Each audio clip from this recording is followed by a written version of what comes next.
Namaste, everybody. Namaste, sir. My name is Arunima Singh, and I would like to wholeheartedly welcome you all to today's session. And before starting any lecture, it is our tradition to seek Ma Saraswati's blessings. Hence, I would like to call upon Shali ji for reciting the Saraswati Vandana. या कुन्देन्दु तुषारहार धवला या शुभ्रवस्त्रावृता या वीणावरदण्डमण्डितकरा या श्वेतपद्मासना या ब्रह्माच्युतशङ्कर प्रभृतिभिः देवैः सदा वन्दिता सा मां पातु Saraswati Bhagwati निःशेषजाड्यापः.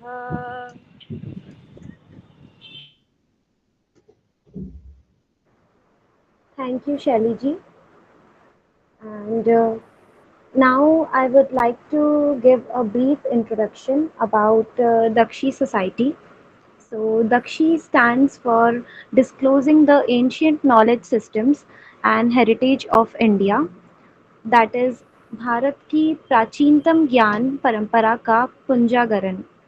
Dakshi is a movement that seeks to reawaken the ancient wayward knowledge system of India. Through this movement, we strive to bring ancient knowledge to the modern world.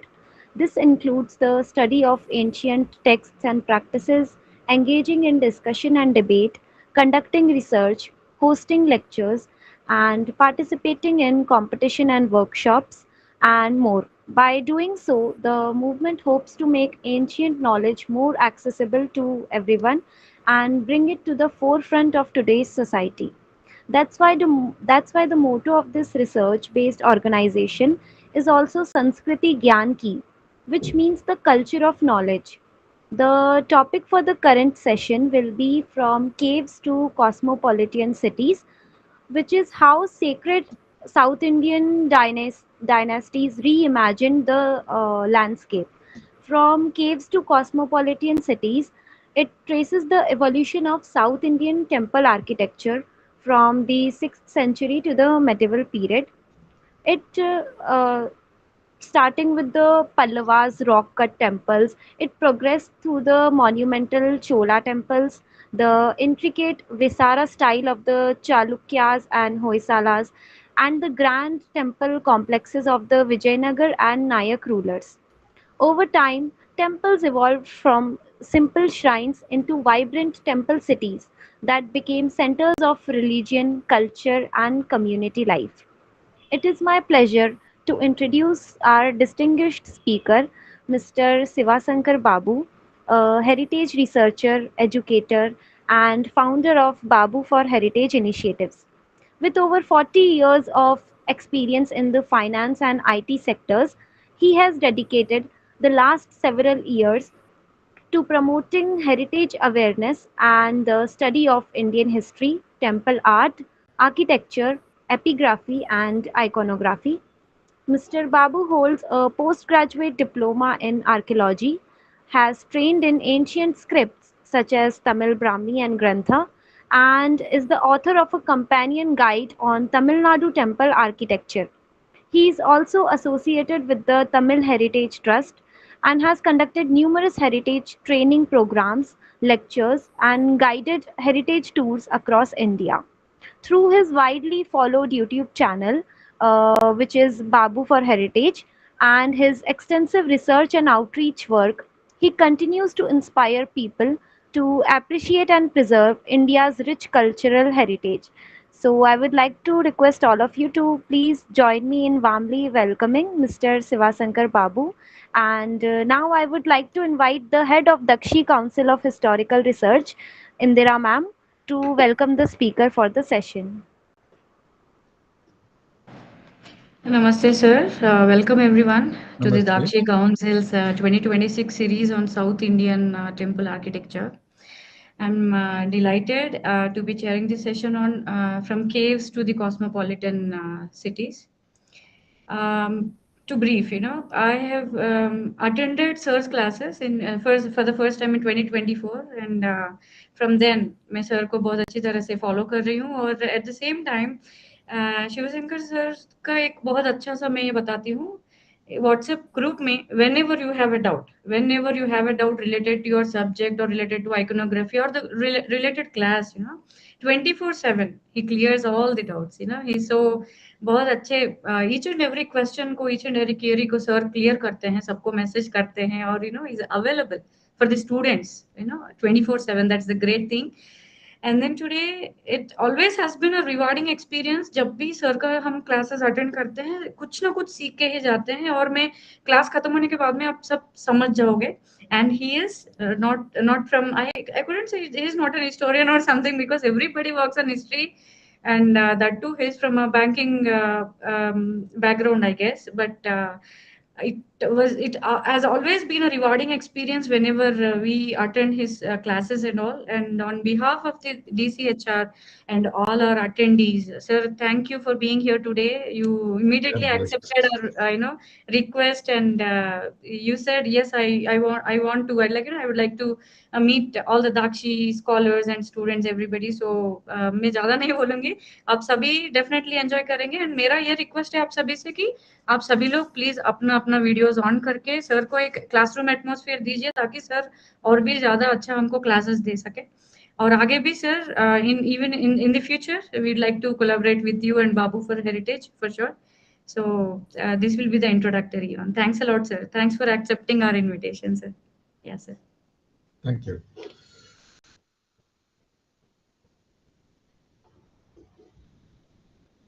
So it was a great beginning. Thanks for a wonderful introduction and a positive feedback. I'm really happy. This is what makes me go the extra mile to talk with more people and more things. I'm happy that I'm getting connected with more audiences in Delhi, in Gujarat, and in Calcutta. And this is a learning for me also. The more you ask questions, my knowledge of certain area gets expanded into multiple spheres, multiple angles. We think about South Indian, whereas when a different question comes in, we think, why not? We took it in a different angle. So that is an interesting thing. So please ask your questions. And also there is a WhatsApp group, and you can continue to ask questions in the same one. So like Indra said, this is only a beginning. I would definitely like to continue with a series of lectures focused on either Tamil Nadu or Kerala or South India or other things. When you come to restaurants in Tamil Nadu, particularly the Chettinad restaurants, okay, they bring a platter of food. All the various food items, they bring it in a platter and show it to you. Tell me what you want for your order. You'll be confused. So much of varieties. Okay. So today's presentation is going to be again a platter of some examples of the entire South India. Okay. Some of this I'm going to just flash it as an image for you to observe the complexity, the beauty, and the variation. Each of these slides, usually like Madam Indra Madam might be knowing, we can discuss it for 10 minutes, 15 minutes, but I'll be just flashing just to give you a peek. So based on this, you tell us what is your area of interest. Hey, Vesara looks very interesting. Let us go into this detail. So that can be another session. So this is only a peek into how in 6th century people started looking into permanent constructions of caves, and then from there how they have progressed into a cosmopolitan city kind of a situation in Vijayanagara. So this I'm planning to have it around 1.5 hours, and after that we may have a question and answer session. If you have very specific questions, type it in the chat itself so that we can easily walk it through. Okay. Shall we start it? I'll share the question. One moment.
जो भी students अपना video on कर switch on turn on कर सकते हैं please कीजिएगा. Participants, please, not only students. If you're in a situation where you're not able to or it's impossible to turn on the videos, that's okay, but those who can.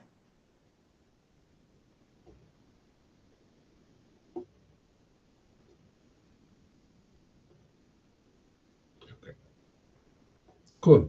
So I'm starting now. Are you able to see my screen with the emblem and other things? Yes, sir. Okay. So today the focus is we start from very basic caves. Okay, this is one of the oldest caves Pallavas created in 600 CE by Mahendra Pallava, where he talks about for three gods I have created a temple without wood, without mortar, without iron, without brick.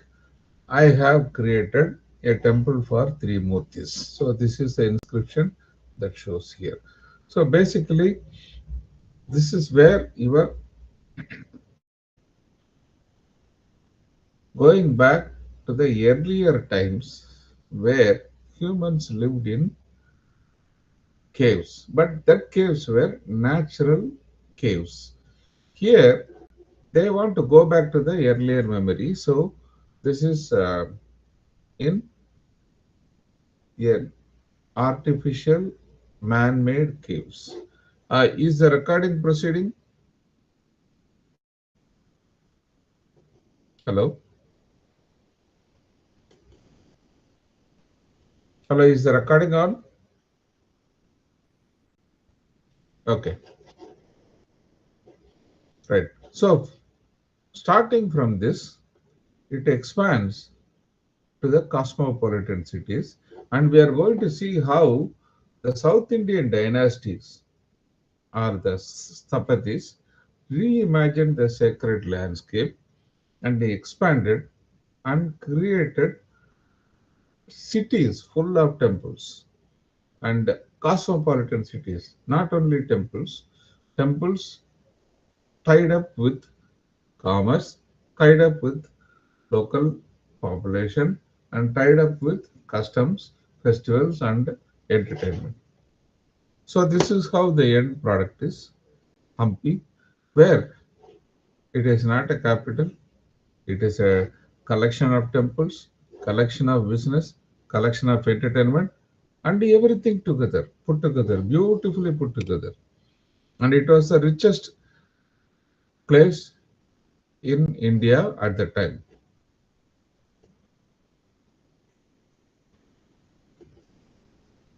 So we are going to cover basics of South Indian temple architecture because this is most of the participants are from North India. Some basics on Dravida, Nagara and variation, which you might be aware. And then concept of temple malls. Okay, we will see in detail what a temple mall is. You might have seen a shopping mall in your town and everywhere else. I'm talking about the earlier time temple malls. And temple as fort, and the largest one we have in Hindu temple in the world. And we are going to talk about the temple and the cosmopolitan city, the Vijayanagara capital. So this is the plan for next 1.5 hours. So lot of pictures, just visual. So many of them from the top shot photographers like Arvind Venkatraman, Kevin Standage, and others we have done. And there are some relevant um, photos taken from websites. And these are the basic books which I have gone through and attended a lot of lectures in THT and other trainings. And this helped me to write a book also on Tamil Nadu temple architecture. So some of the content is also from the book.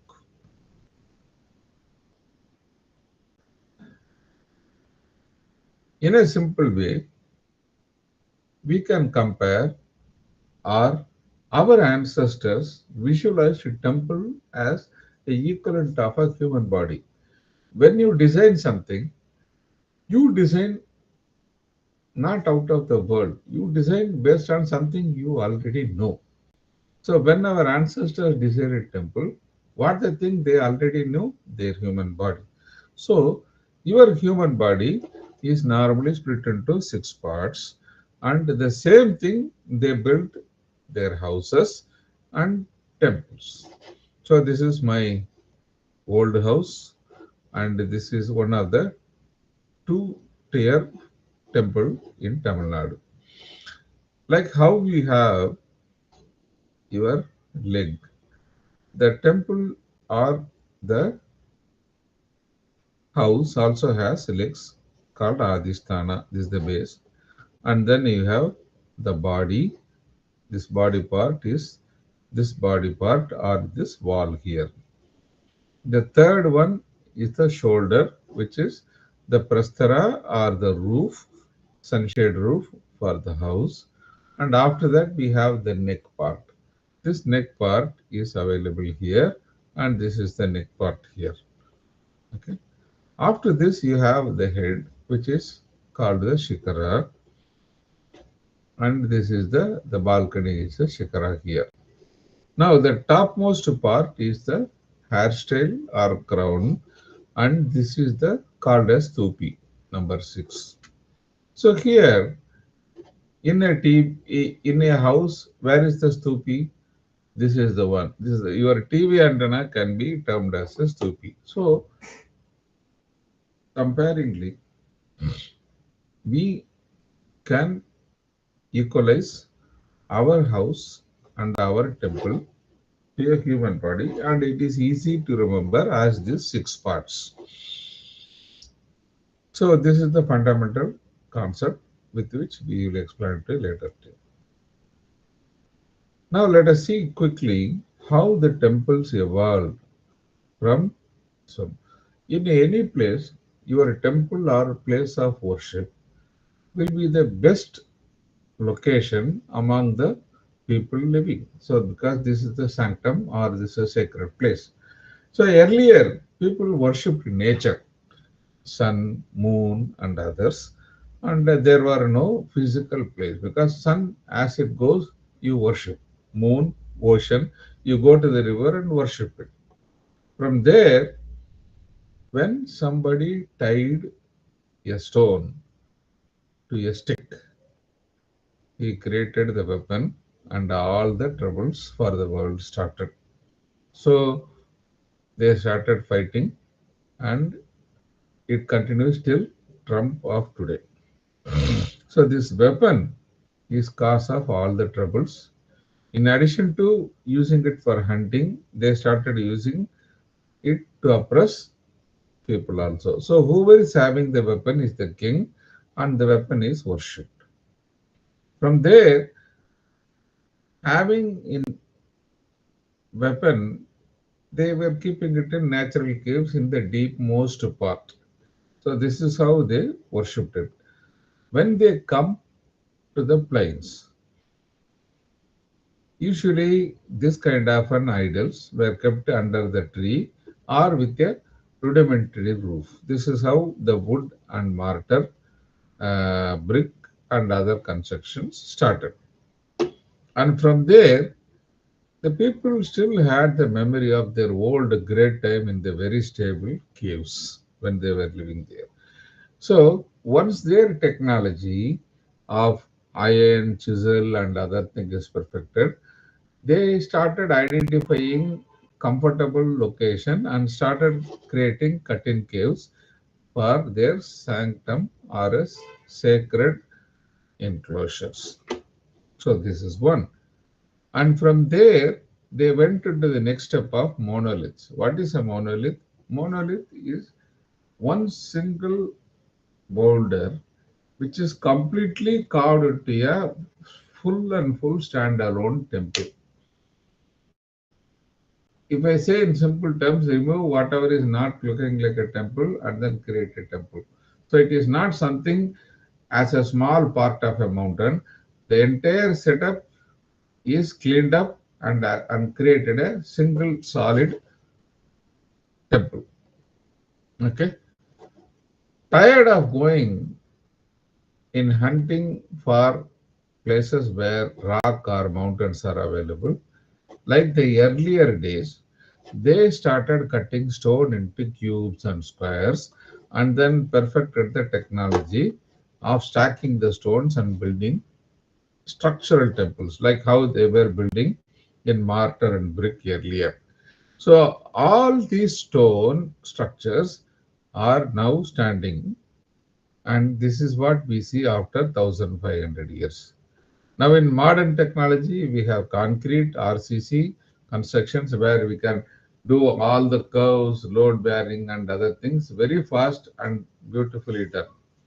So this is how from a wood based structure we have come up to the concrete level. So are we seeing any of these wood and mortar structures? No, because they become brittle after 200 years and then they either get crumbled or replaced by the stone construction.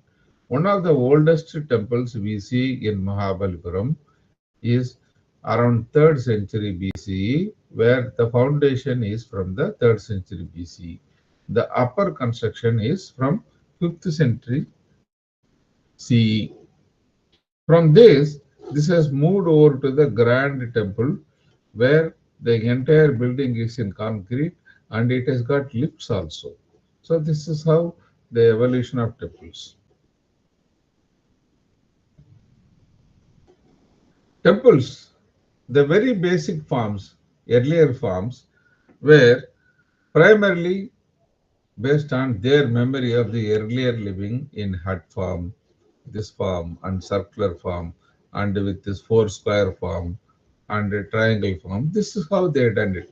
So if you see most of the South Indian temples, it will have this kind of a base and it kind of a top. So your base and top, these are the variations. You have square base and Amalaka kind of a top. You have square base and hut type of a top. And you have apsidal base and apsidal kind of a thing. This is like a rectangle plus half circle. So you have wagon roof kind of a thing where this shikara resembles the wagon roof. So again the typical Dravida thing, square base and polygon style top. So you come to South India and you look at any of the Vimanas, the where the sanctum is there, this will again be restricted to these six styles. When people move from a single one, when I want to build it as a bigger one, if you do it in the same scale, it becomes difficult. So what they do is, in Dravida, what they do is, like the central shaft, they add more and more small vimanas around it, one layer. This is what 1, 2, 3, 4, 5, 6, 7, 8, 9, 10, 11, 12, like that. On four sides, they keep on stacking vimanas of reducing height. So this is how the vimana gets a pyramidal shape, and it is wider and broader. The same thing in Nagara style, what they do is, this is your Nagara style, like a con, it is there, like vertical alignment. This is horizontal alignment. So what they do is, to a central con, they add four half shungas, and then again quarter shungas, uru shungas, like that. They keep on adding, reducing size, half vimanas. Okay, so this is how the aggregation happens in Nagara. In Vesara, they take the mix of this as well as this, and there are some variation in star base and other things.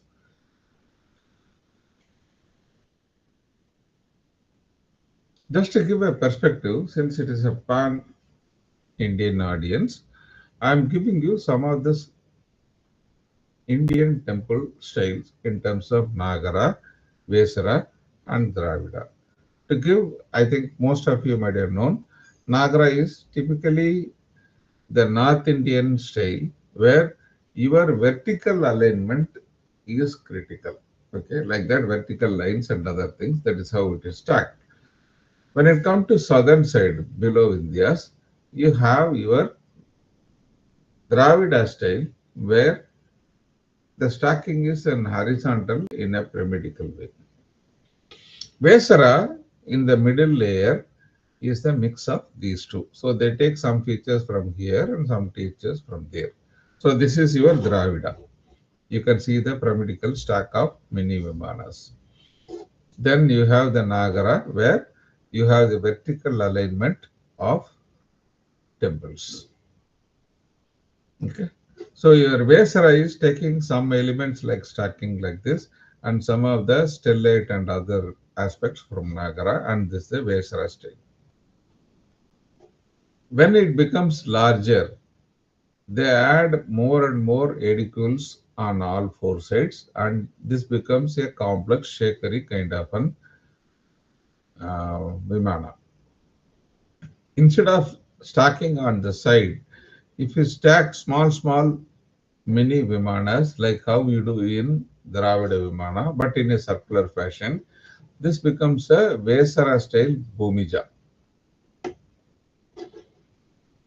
Again, like our Gopurams, which are there in Tamilnadu, there is a rectangle kind of a thing. This is called Valabi or Kakra, and the Dravida time, there is a predecessor where you have a very simple pyramidal Famsana or Pida, which started in Nagara, and again it split into two areas. One, in Nagara it developed as slats, whereas in Dravida it developed it as mini Vimanas. In addition, in Odisha, they have got a minor variation where the Latina thing is called Reka Divla, and this kind of an rectangular one is called Kakra Divla, and this one is the Pida Divla. Your Konark is a Pida Divla. And in addition, for Mandapa, there is a diamond style of Samaravarna, which is normally used in Mandapas. So this is the major visions of the design, and you can see how this stacking is done in a different way to create different styles. So we have Dravida, we have Nagara, and then we have Vesara. When we compare quickly, the Dravida, you know that your sanctum is in rectangular, tower is sloping, crown can be in multiple things, mandabas are there, and you have a grand boundary wall with gopurams. Okay, this is how the Dravida looks. When you compare this with Nagaram, Nagaram is mostly square with graduated projection, and the curvilinear top sphere is the hallmark. Again, in the crown, you have multiple shapes crowns. Here, which is only Amalaka. And there are mandabas also will be having the shikara or superstructure. The other interesting thing in Nagara is there is no boundary wall or there is no gopuram. In many of the things, there is a raised platform and in some cases the torana. That's all. In Vesara, this is a combination of these two. You have the new shapes like oval, circular, multi-point, star, like that. And they mix two types of towers. The base might be Dravida and the superstructure might be Nagara. And they do a lot of mixture in terms of boundaries and other things. So this is basically, in a nutshell, the differences between the three states. If you want, you can take a screenshot.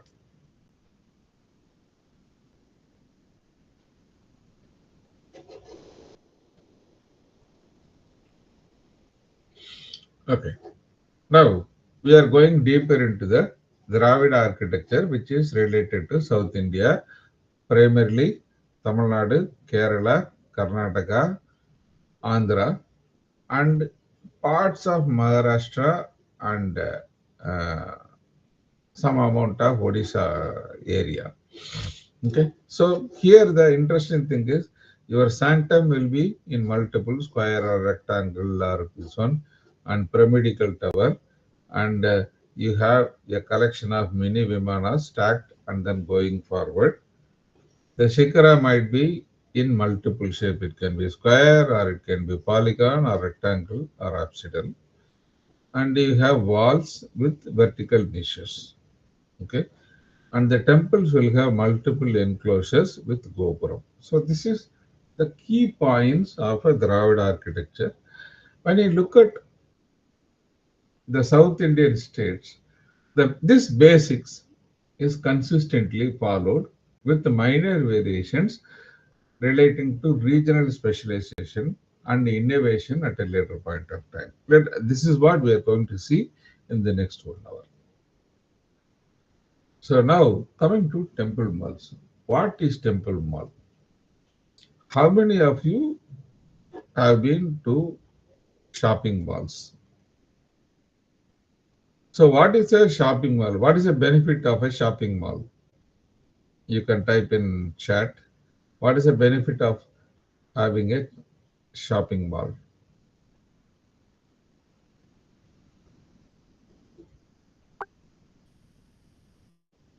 Many stores in one place. Okay, you go there, you see many things.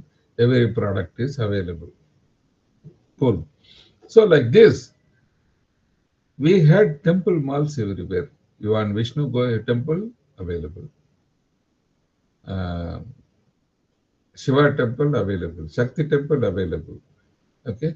So all the temples are in one place or in a very, very short area.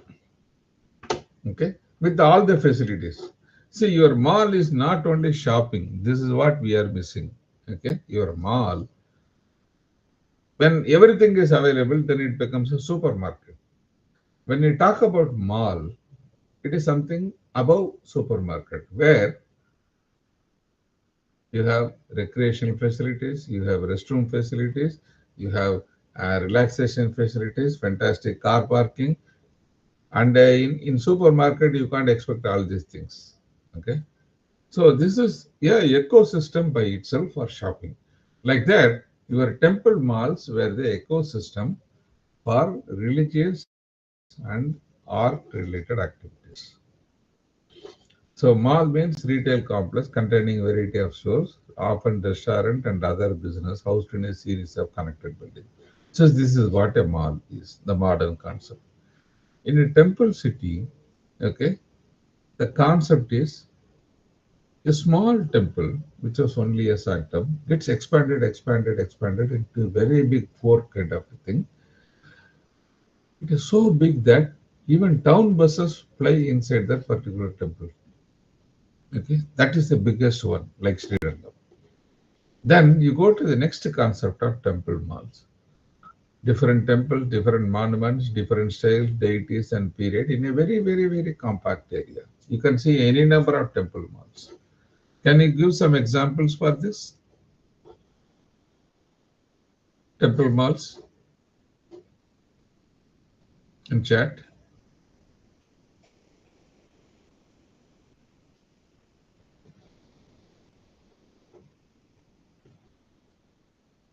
Hampi. Good. Next. Somnath temple. Is there only one temple or multiple temples? Somnath.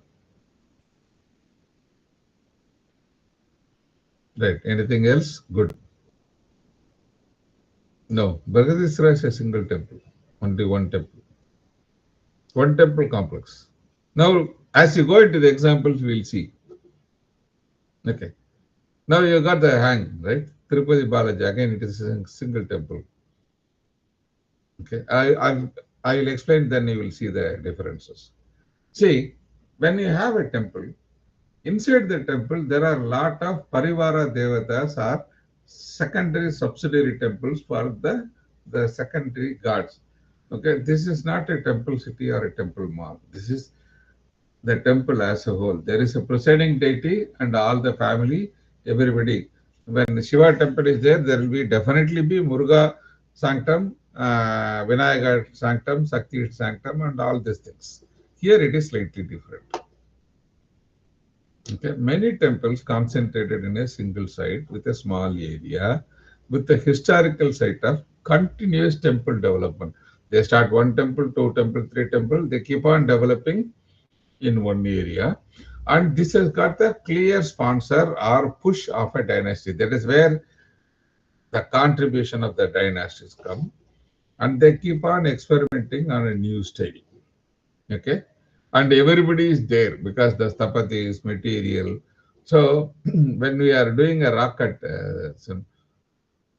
why Mahabalipuram in Chennai is popular? Because we have enough rock available, enough landscape available, and you had a huge village of tapatis sitting next to it.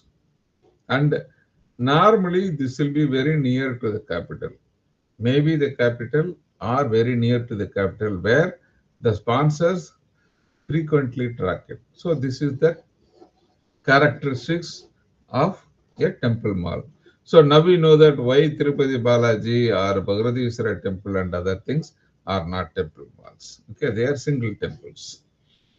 Some of the examples are Pallava experimented in Mahabalipuram, and Cholas did experimentation in Tanjavur.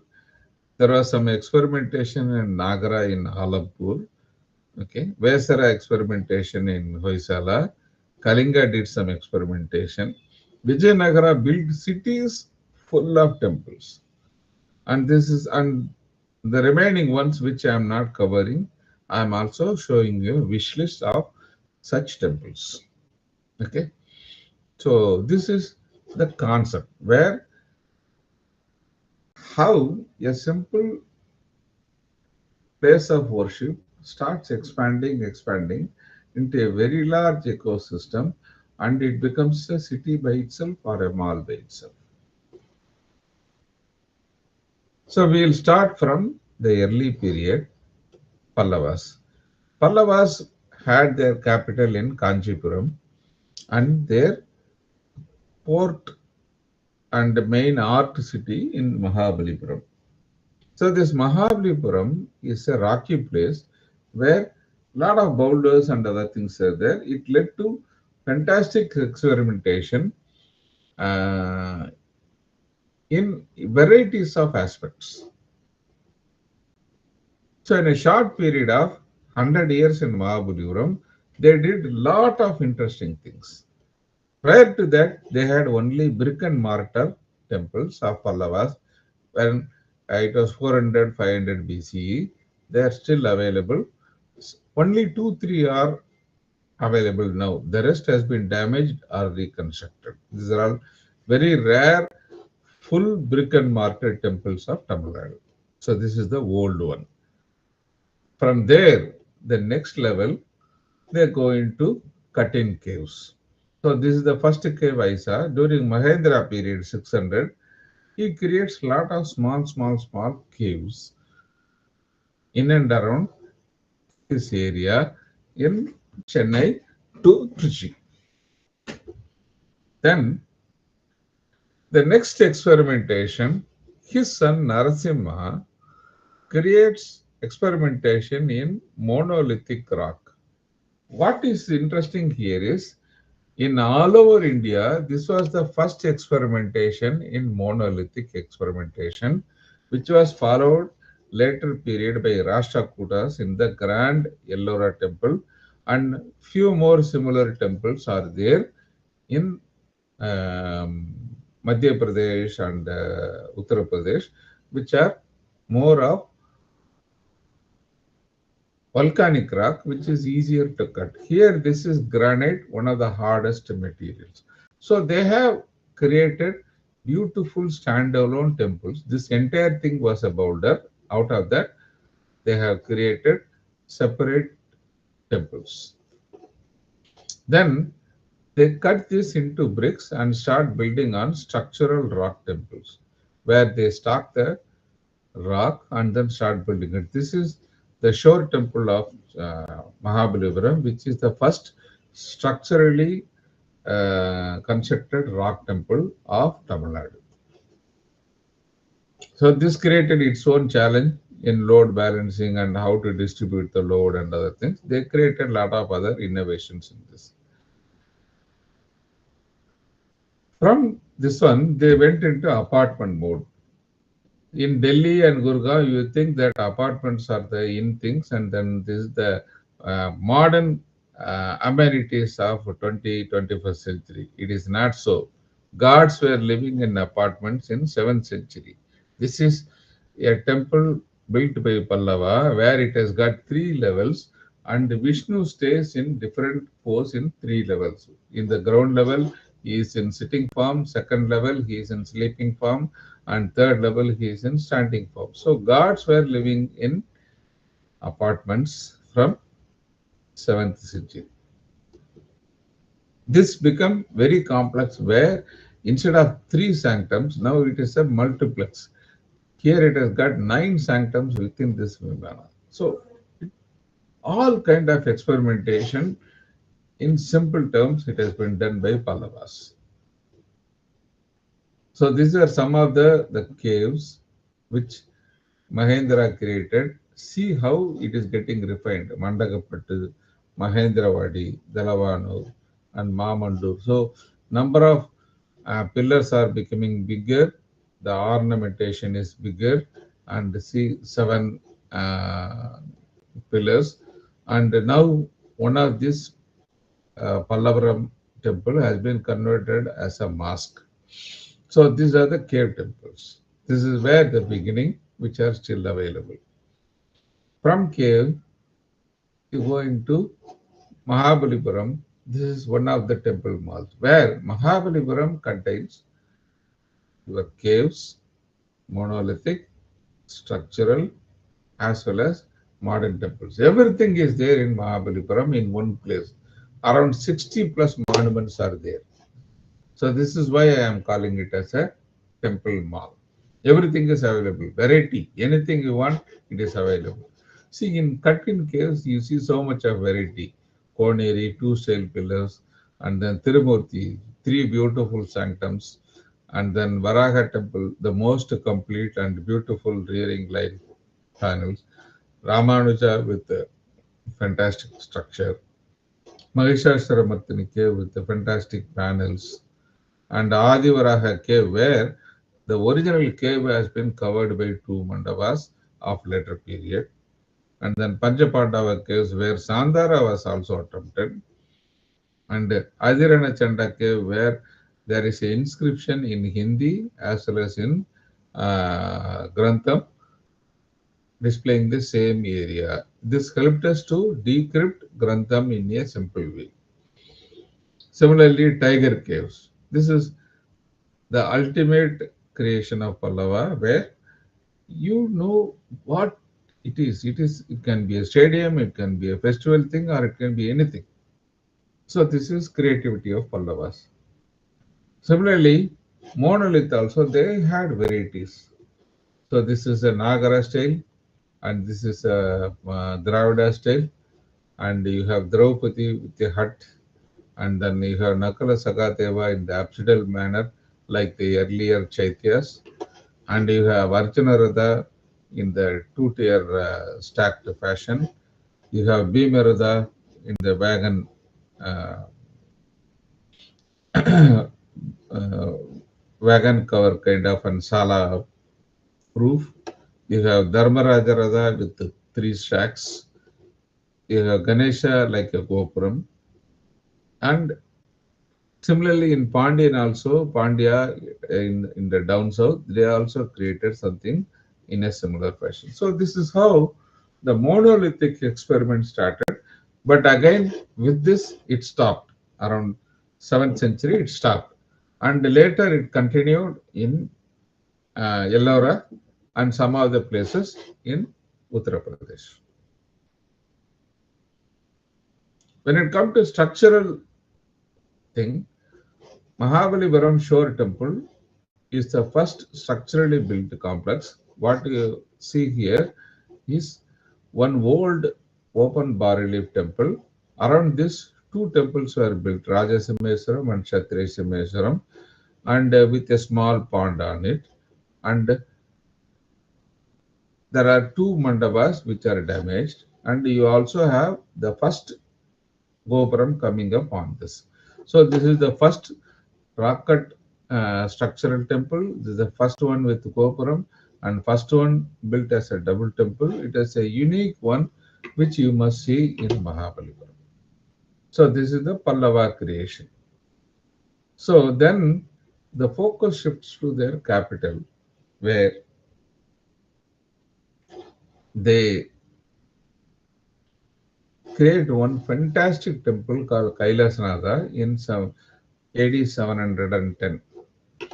This is a temple in many unique ways built by Rajasimha, oldest Pallava temple in Kanchipuram, still intact, no major change to the structure, largest Pallava temple, and first Sandara temple where under this Vimana there is a passage path like how we have in Khajuraho and other things. So Khajuraho was attempted later. This is one of the oldest Sandara temples available in India. First temple to have sub-shrines or nisha kind of a thing which we have in Konark. This kind of extension are there. And here you see this kind of small temples. The entire wall is full of around 64 temples. And each one has got a beautiful sculpture and deity. And the rearing Vyalas and other thing. And in addition to this, this was built in sandstone. And the entire thing was coated in a mild lime and painted in full. Imagine how it could have been when his rivals, the Chalukyas, when they invaded Kanchipuram, the Chalukya king Vikramaditya saw this temple and said, I am not destroying this temple, this beauty. I am not destroying Kanchipuram. Instead, I am giving double the donation to this temple. I am not destroying like how they destroyed Vadapi. Like that, there is an inscription there. Such is the beauty of this temple. which bowls over even an enemy king. This is a visualization in AI how it could have looked during earlier times with this glory and colorful and other things. No wonder Vikramaditya granted and then he became mellow after seeing this.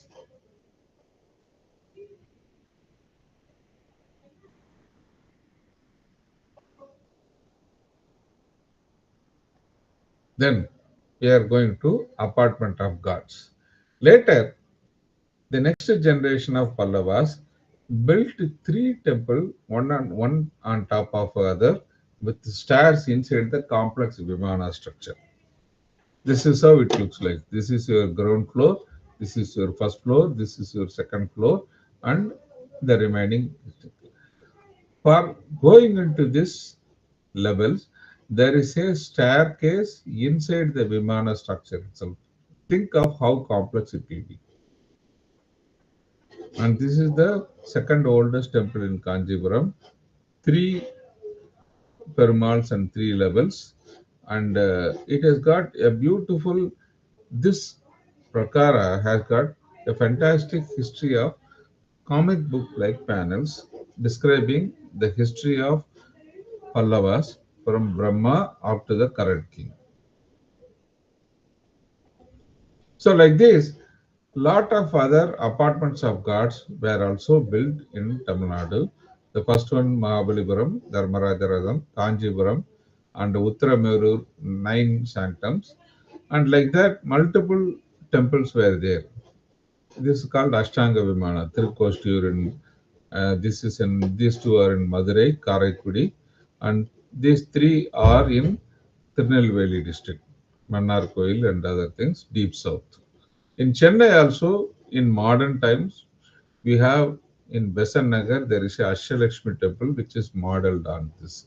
So, if you see Pallavas, they have experimented all from cave temples to monolith to structured temples and then apartments and everything. They did the experimentation. So, around this period, how is it going very fast or comfortable?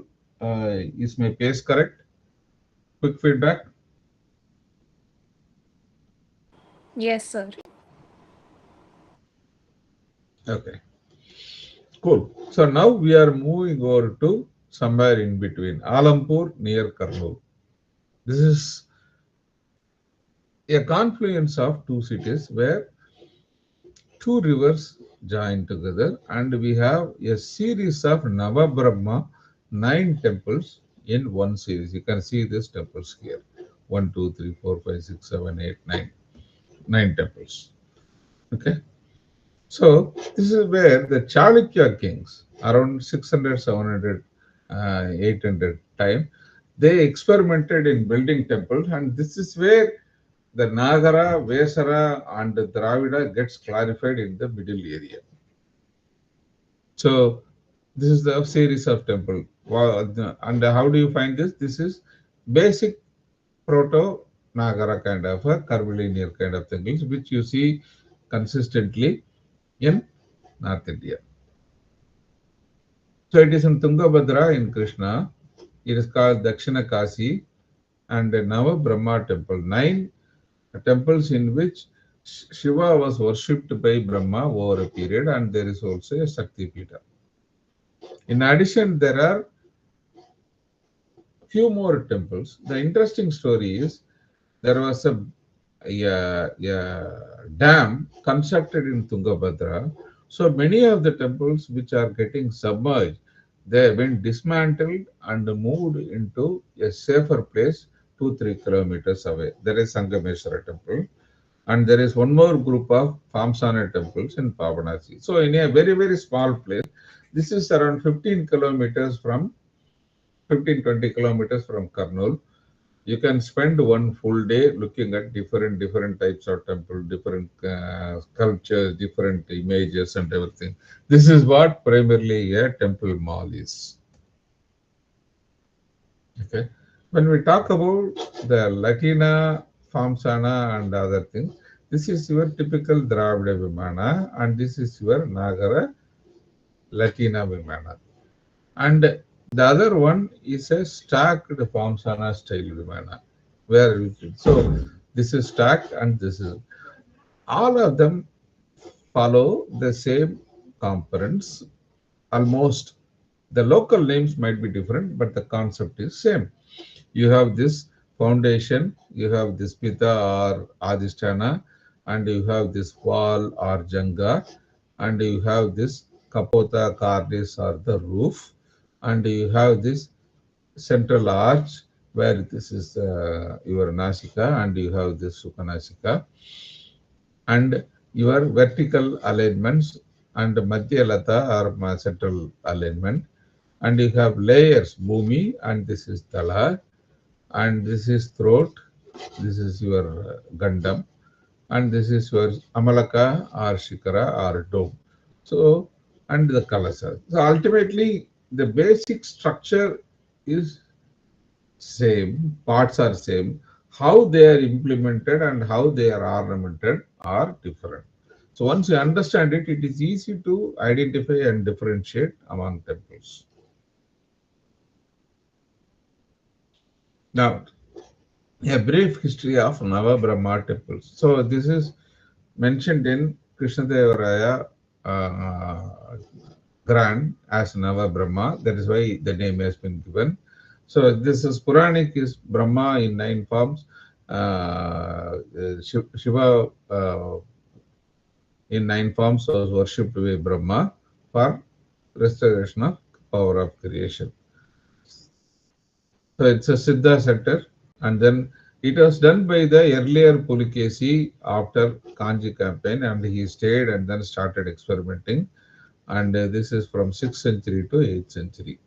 So this is where the flat Gupta area temple without any roofs or basic roofs get translated into Nagara and later branches into two parts, into proper Nagara and to the Kaliga based Reka Nagara kind of an different structure. So this is an overview. Now you can see why it is called a temple mall. This is the retaining wall to ensure that the flood waters or a high level of water doesn't encroach into this. So now you can see that it is lying in a low one. So you have Nava Brahmas, Veera, Visva, Arka. Arka means Surya, Kumara is Shanvaga form, Bala form, Garuda, Swarga, and Padma and Taraga. So this is the 9 temples. They are mostly structured into the Nagara style and with the Prakaram and others, the circumambulatory passage closed with roofing. Okay. In addition, like your marketing 9 plus 1, the 10 is also a Shakti Pida, Jogulamba, which is a very famous temple for religious one. So this is how you can see different structures, different shikras, and different ornamentation.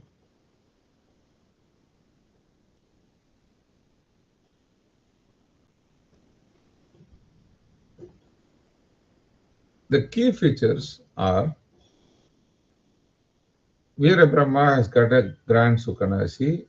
This one, Vishnu Brahma has a lion pillars, and then Kumara Brahma has got a lot of Mithuna and Dwarapalas, and Bala Brahma is still in worship. Garuda is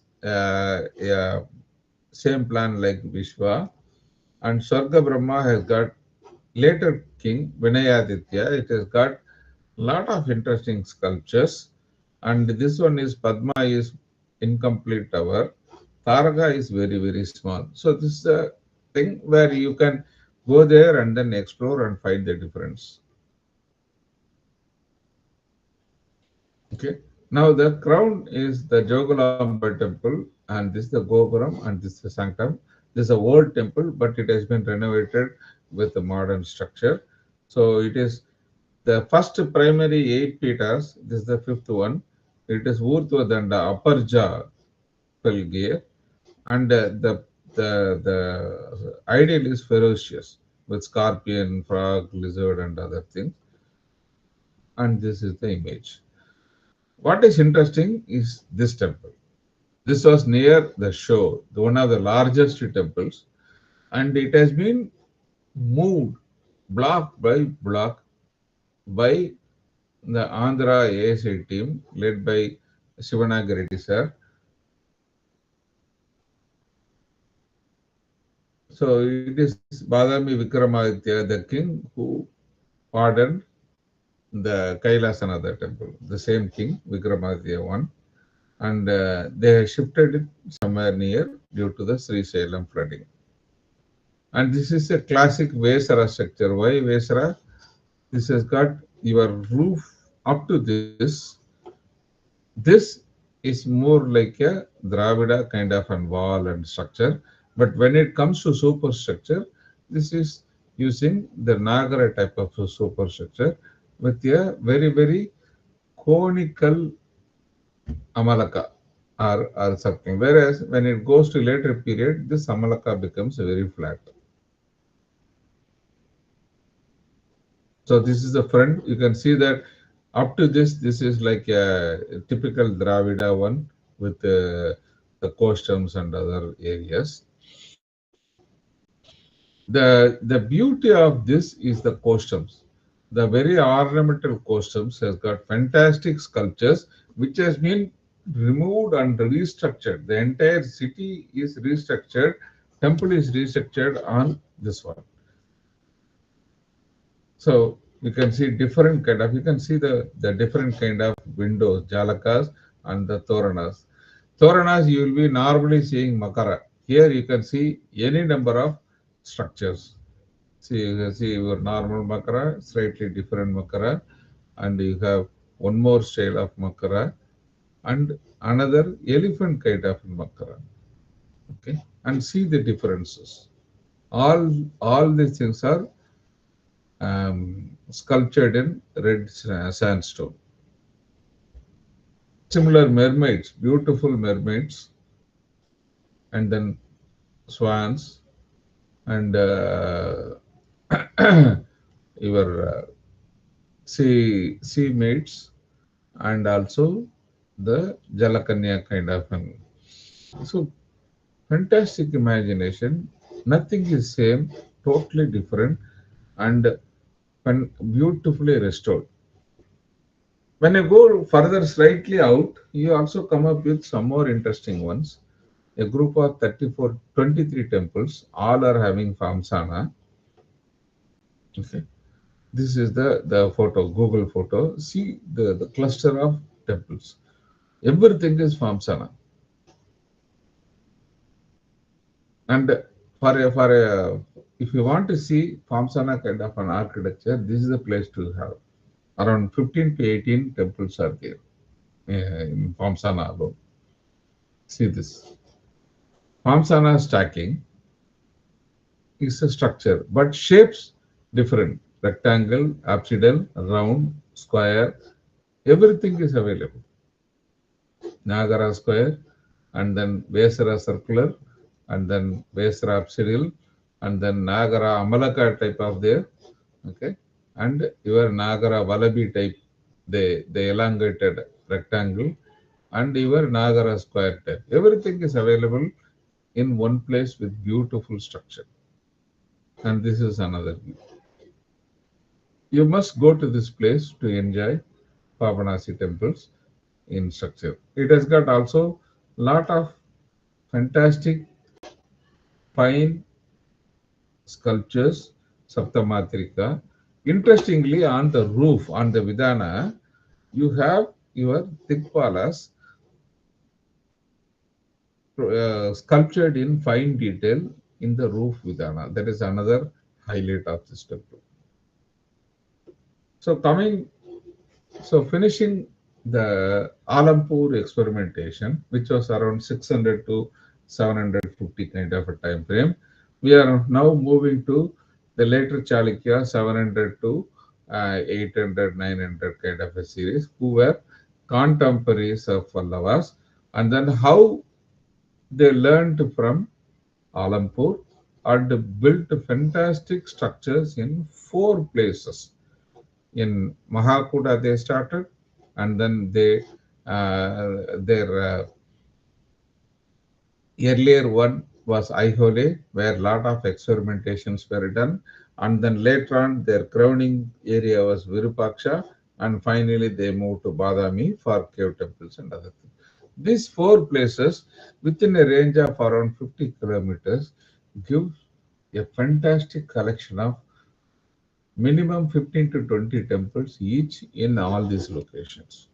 So this is another temple mall complex where you want to see different evolution of temples of Chalukyas. This is the place to go. So this is based on Vesara structure.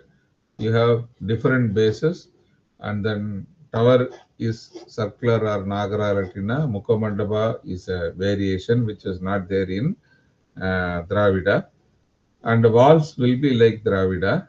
And Sukhanasi, the front arch is a design which was taken over by later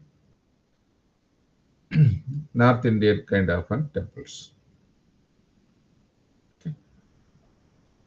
So we had four major places. This is Badami, where uh, 6th to 7th centuries the caves were developed somewhere over here, here and here.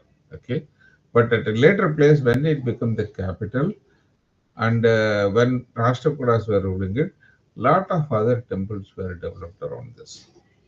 Then the second prime area, the oldest area, is Mahakuda, where the experimentation from Alampur continued here, and then they started building small Nagara, Vesara kind of a temples. You can see the collection of temples here. And then their earlier capital was Aihole, where the caves and Vesara designs were perfected. You can see in a small complex, you have a huge collection of various type of temples, and then some more temples on the hill side.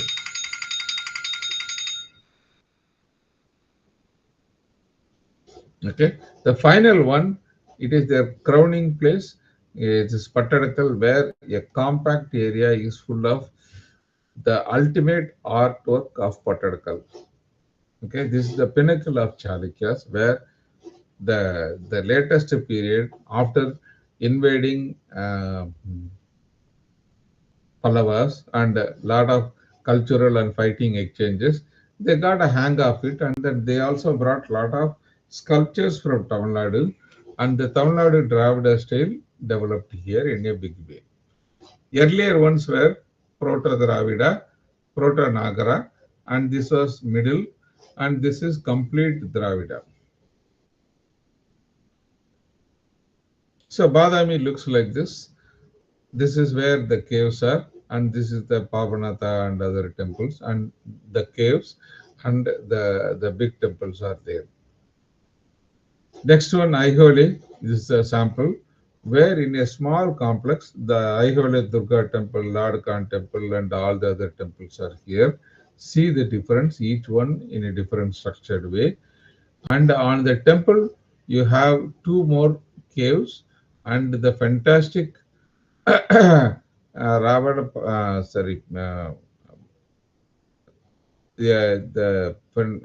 Jaina temple, which was one of the structural rock temples in South India, one of the oldest temples going by the inscription. Your Mahabalipuram and other things are later. This is around 650 CE. So this is Aihole, the cradle of temple development. Then you have Pattadakal, the pinnacle.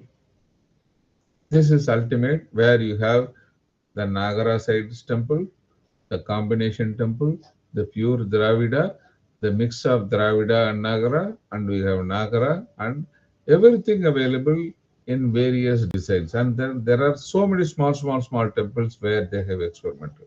This is the ultimate Pattadakal. So this is the famous Angameswara temple, and this is Kadisiteswara, and you have Galanganada temple. You have the famous Virupaksha temple, which was created on similar lines. from Kailasanatha temple in Kanchipuram and Mallikarjuna temple. These were built by two queens of Vikramaditya and Kasi Viswanatha later period. So like this, there is a huge collection of temples. And when 2 years, 3 years ago, when this Malaprabha river was flooded, this entire area is inundated, but the people got refuge in temples and then they were living in temples for 5 days, 6 days till the water drained. They were cooking, and this is how the temples acted in earlier times.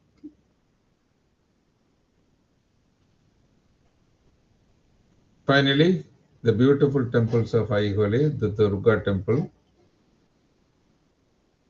which had two sanctums, and this is how it looks like with the two Sandara passages.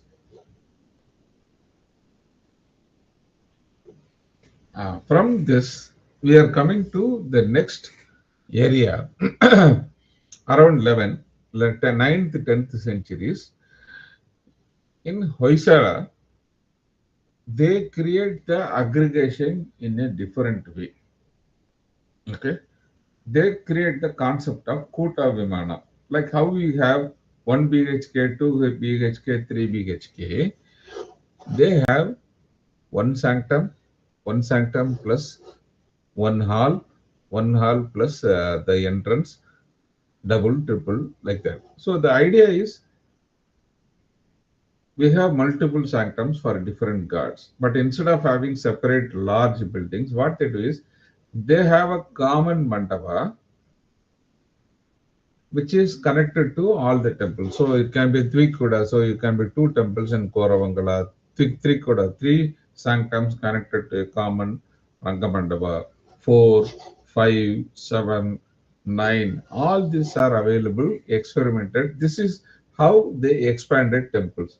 So in a way, it is a contraction. Instead of having the 9 temples separately, they connect everything and have one big complex of a temple. So this is another method of temple mall.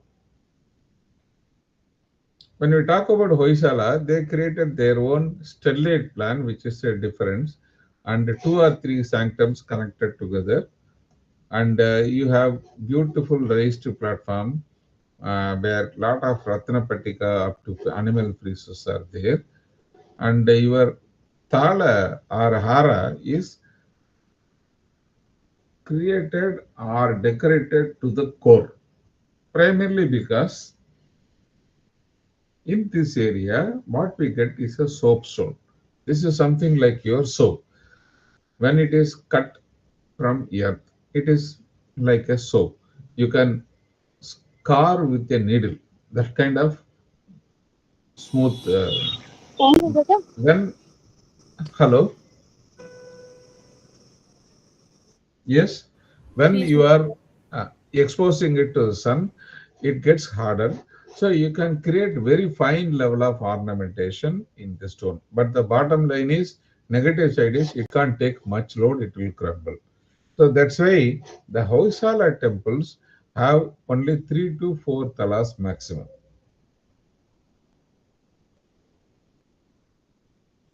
And this is one example of Lakshmi temple in Doddakadavari, where 4 sanctums are connected together with a common Ranga Mandapa with a side entrance. Okay. In addition, they have 4 smaller temples in the corner. The entire complex is connected by a front Mukha Mandapa. This is how it looks like.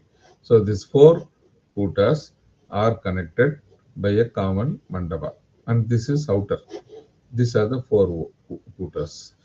So this is another way of consolidation which was used in Karnataka. Now, when it comes to Kerala, due to the rain and other things, they had very sprawling complexes, but what they have is only the central prakara. They have 5 major prakaras. Central prakara, the first prakaram, second prakaram, third prakaram, and this is the 4th prakaram, and final, the Maryada, the final wall. Okay. So this is Antarmantala where the sanctum is there, and then Antarhara, second one, Madhyahara, Bhagyahara, and Maryada. So this is 5 level of temples, and this is very standard in Kerala. This is how the temple mandala is fixed as per the So, unlike the other areas where we keep on increasing in a wild way, in Kerala, the structure is same. The design is same. The design might be big, but the design is same. So, that's how Kerala temples are unique in the standard structure. Everything is in the same place in all the temples. And this is how it looks like. See, to handle the heavy rain and other things, you always have sloped roofs. And then because of absence of rock and other things, the base is rock and the rest is either tiles or metal. This is copper. So this is the main sanctum. You can see 2 levels of this one. And then this is the place where Namaskar Mandapam, where people will be standing and doing darshan. And this is a temple well. And these are all symbolical uh, food offering related stones. Okay. So now we have seen on the surroundings. We started with Pallava. We started seeing on the interior Karnataka how the Hoysalas and the Chalukyas experimented and created variations in this. And also we visited Kerala, where how temples were variated with the same structure but with a different roof, different plan to handle the rain and abundance of forest and wood. Now we are coming back to Cholas in the core Kaveri Delta in Tanjavur, Kumbakonam area. Okay, so we are coming back in timeline to 11th century, 10th century, where great kings like Rajaraja, Rajendra, Kulotunga were reigning. So here, in a small area of around 40 kilometers range, we have 4 major temples. One, Bragadiswara temple. This is Ganga Konda Cholapuram. And this is Airavateswara temple. And this is Kampareswara in Tirubunam. So these are the 4 largest temples of Tamil Nadu, which was built in a period between 1000 to 1250. That is a range. Let us see how these two do. So out of these 4, 3 are having UNESCO rating as a great living Chola temples. This is Rajarajeshwaram Tanjavur, which is most popular and everybody might have seen. Some of them you might have seen this also. This is Ganga Konda Cholapuram, 40 kilometers, which is built by his son. This is 230 feet. This is 180. This is around 120. Third one by his grandson Rajaraja II in Taraswaram in Kumbakonam. And fourth one, Thirubuvanam by Kulothunga Chola 3. So these 4 temples are the pinnacles of Dravida architecture in Tamil Nadu. And then they are almost similar in structure and style and with minor variations. So these are common features. They have been from building, it has been continuous worship. They got very high base and then they got grand arches, grand steps to the enter, and a lot of two-tier mandabas are there and with the grand gopurams. And they also have gopurams built by Cholas as part of the original thing. If you see many of the later period, many of the temples, the Vimana or core area would have been built by Cholas or Pallavas, but the Vimanas would have been built by later Vijayanagara kings. Whereas here, this is with original Chola built gopurams. Some interesting statistics, which if you want, you can take screenshot. But the highlight is between 1010 and 1210, hardly 200 years, they have built these four big ones. Okay, and both are having different things. This is huge with 14 talas. This is 9 talas, 5 talas, and 7 talas. And it has got a internal Sandara passage to reduce load. That is a unique thing. And here the gopurams are bigger, and the sculptures are beautiful. So they are similar or with slight differences.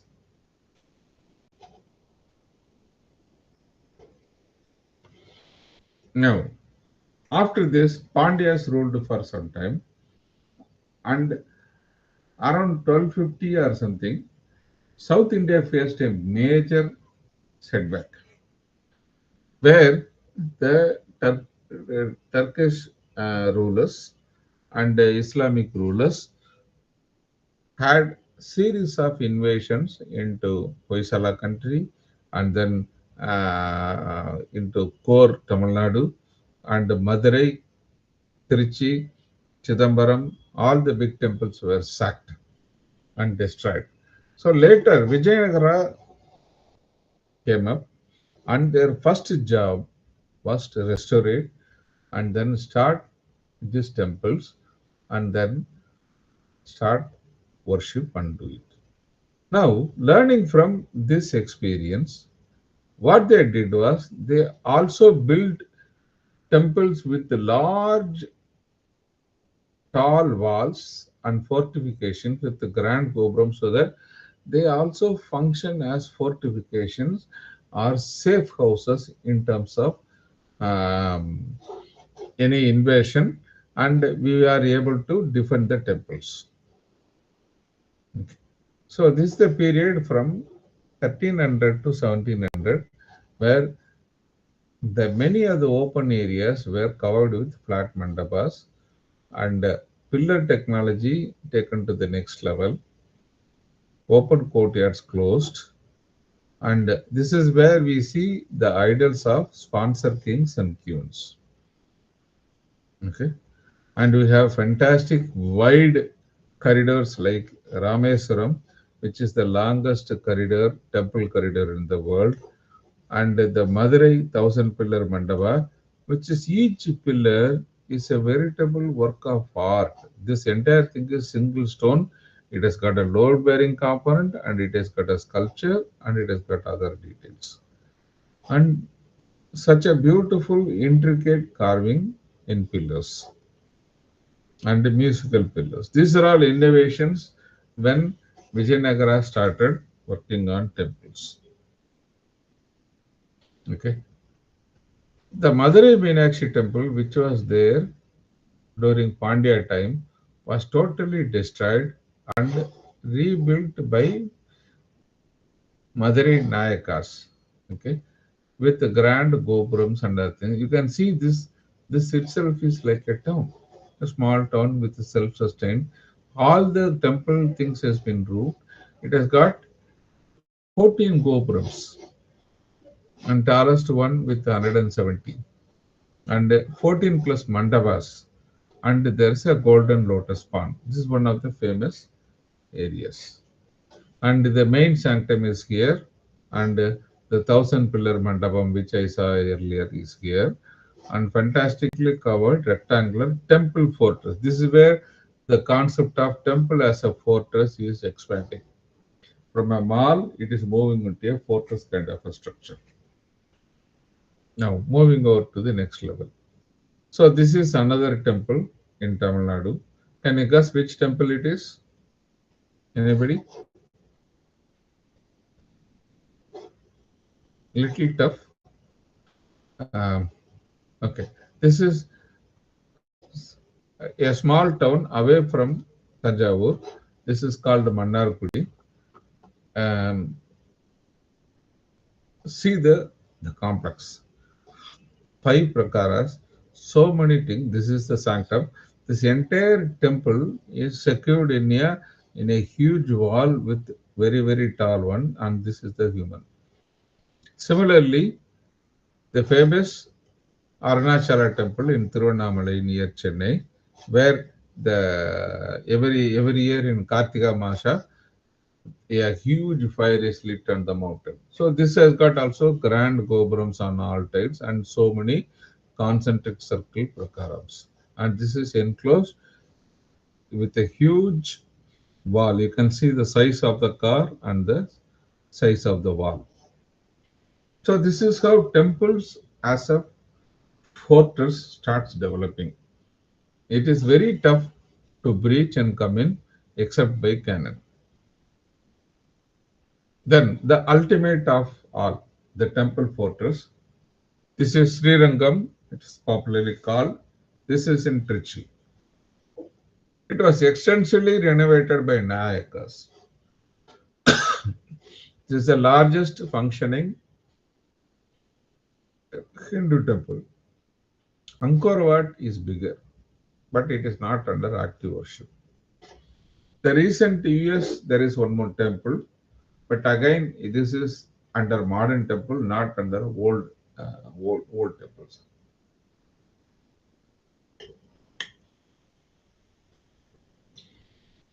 Interestingly, this has got reference from 3rd century BCE all the way up to current one. Like how you have for the Puri temple, the documentation called Madalapanji, but again it is from 10th century only, and it has been rewritten many times. Here we have the Koil Ulugu, which is going back older period. It is the ultimate one with 21 gopurams in all 4 directions. The tallest one is 240, the tallest one in this. This is a beautiful photo. See how many gopurams are aligned in a line 1, 2, 3, 4, 5, 6, 7, and this side another 7. So in one line itself 14, and this is the sanctum. So this is Sri Rangam for you. So this is the temple plan. You see how complex. And this is a temple town with so many gopurams, mandapams, and you have water bodies, and you have granaries. Where is the granary? Somewhere here. Somewhere here there is a granary. The queue. This is the granary. A series of granaries. So 7 prakaras, 5 prakaras for the temple, and 2 prakaras for settlement. 156 acres, 50 plus subsidiary shrines inside, 31 mandapas, and 9 water bodies. 9 plus 3, 12 water bodies and granaries. So, an entire population can live inside and sustain, and it has faced many wars during Muslim occupation and other things. So, this is the view of the core 5 prakarams, the sanctum 1, 2, 3, 4, 5. Total 5 prakarams. And this round is the granaries. You have 2 major water bodies here and one more on the other side, and you have many wells. And then you have lot of places where the other equipment can be stored. So this is the core temple complex. If it gets expanded, after the 5th prakaram, there is a living space 7 and 8, 6 and 7 prakarams, and the outer boundary. You can see the 7 things, and the town buses play here. Town buses come here inside the Koil sanctum. This is the ultimate temple town and the biggest temple town. Imagine the original temple was a small thing like this, and how it has expanded into a cosmopolitan and a military fort. Vijayanagara contributed this in Tamil Nadu. If they can contribute this much in Tamil Nadu, what they can contribute in their capital, Hampi. That is the most cosmopolitan city, the richest and most advanced city at the time in the entire India. So this is their emblem. This emblem says that, like how Varaha as Vishnu took the earth and protected it, this is the symbols of Vishnu. In the name of Vishnu with Shankha and Chakra, we will rule. Rule means knife till Surya and Chandra are exist. So they will be ruling permanently. This is the symbol of Vijayanagara. With this grand design, they started and they ruled for 300 plus years. They had their own inventions. Since the sanctum, Vimana, and everything is well developed, they focused on the peripherals, Gopurams, and Mandapams, and then they freaked out. In addition to the religious architecture, they also expanded it into the commercial architecture and uh, the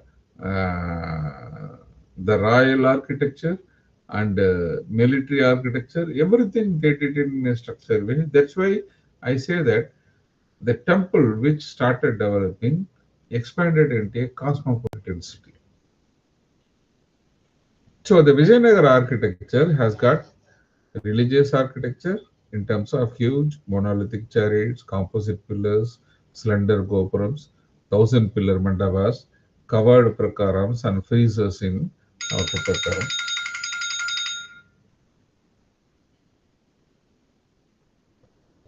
Okay, the royal architecture is they created a collection of in one place you have temples, you have royal architecture in between in terms of places, bathhouses, stadiums for games and performances, and your Zanana, Antapura.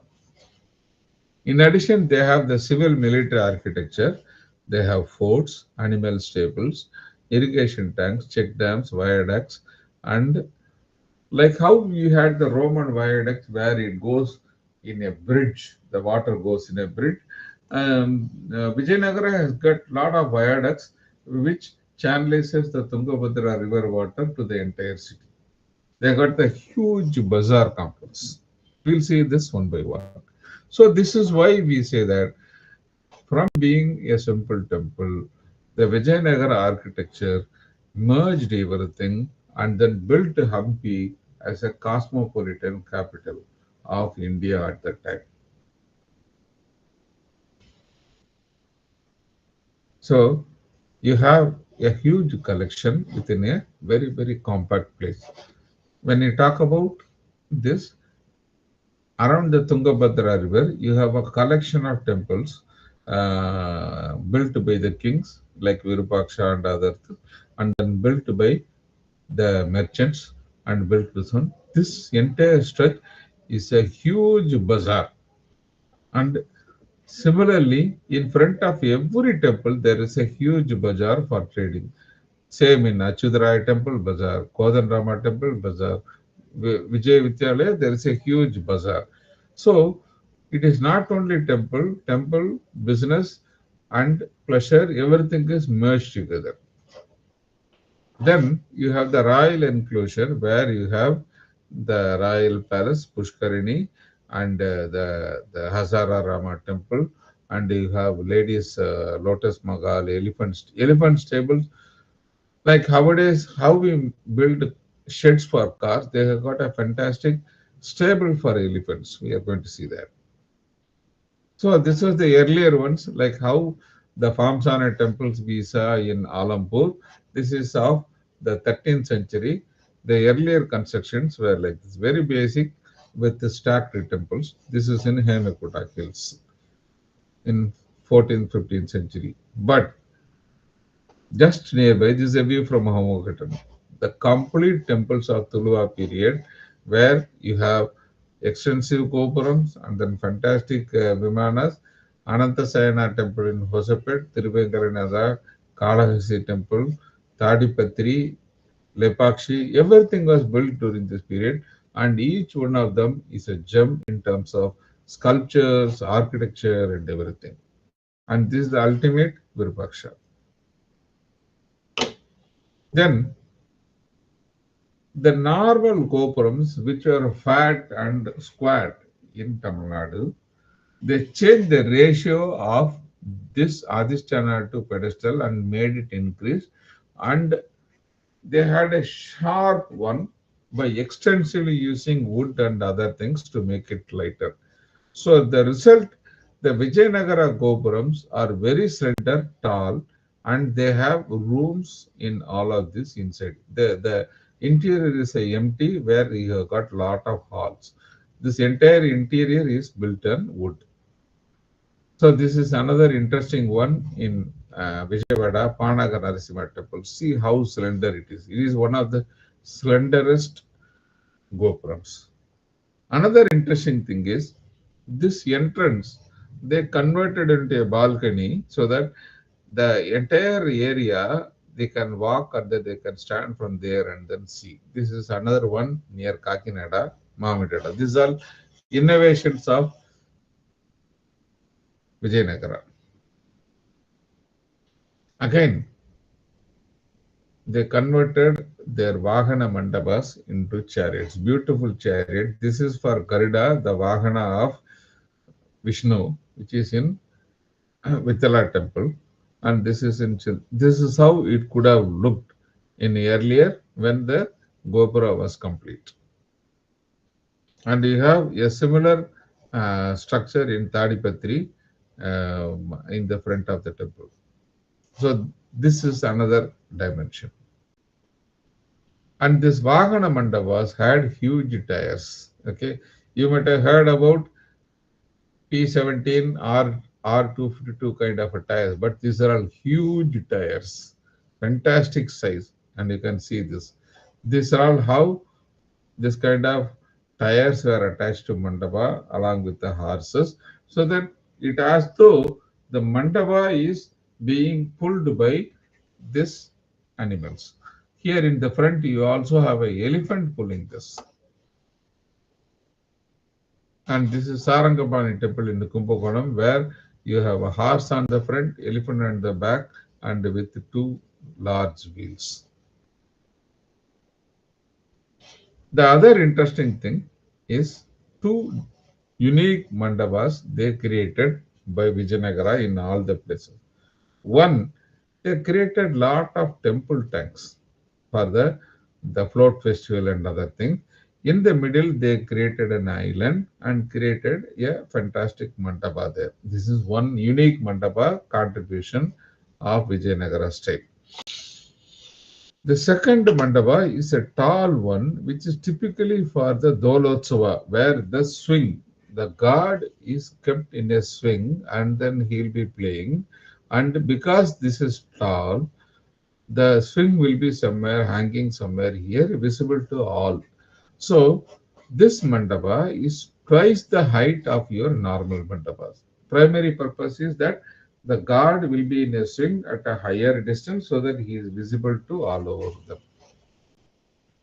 Similarly, your walls are converted into the panels with fantastic sculptures and filled with the friezes like this.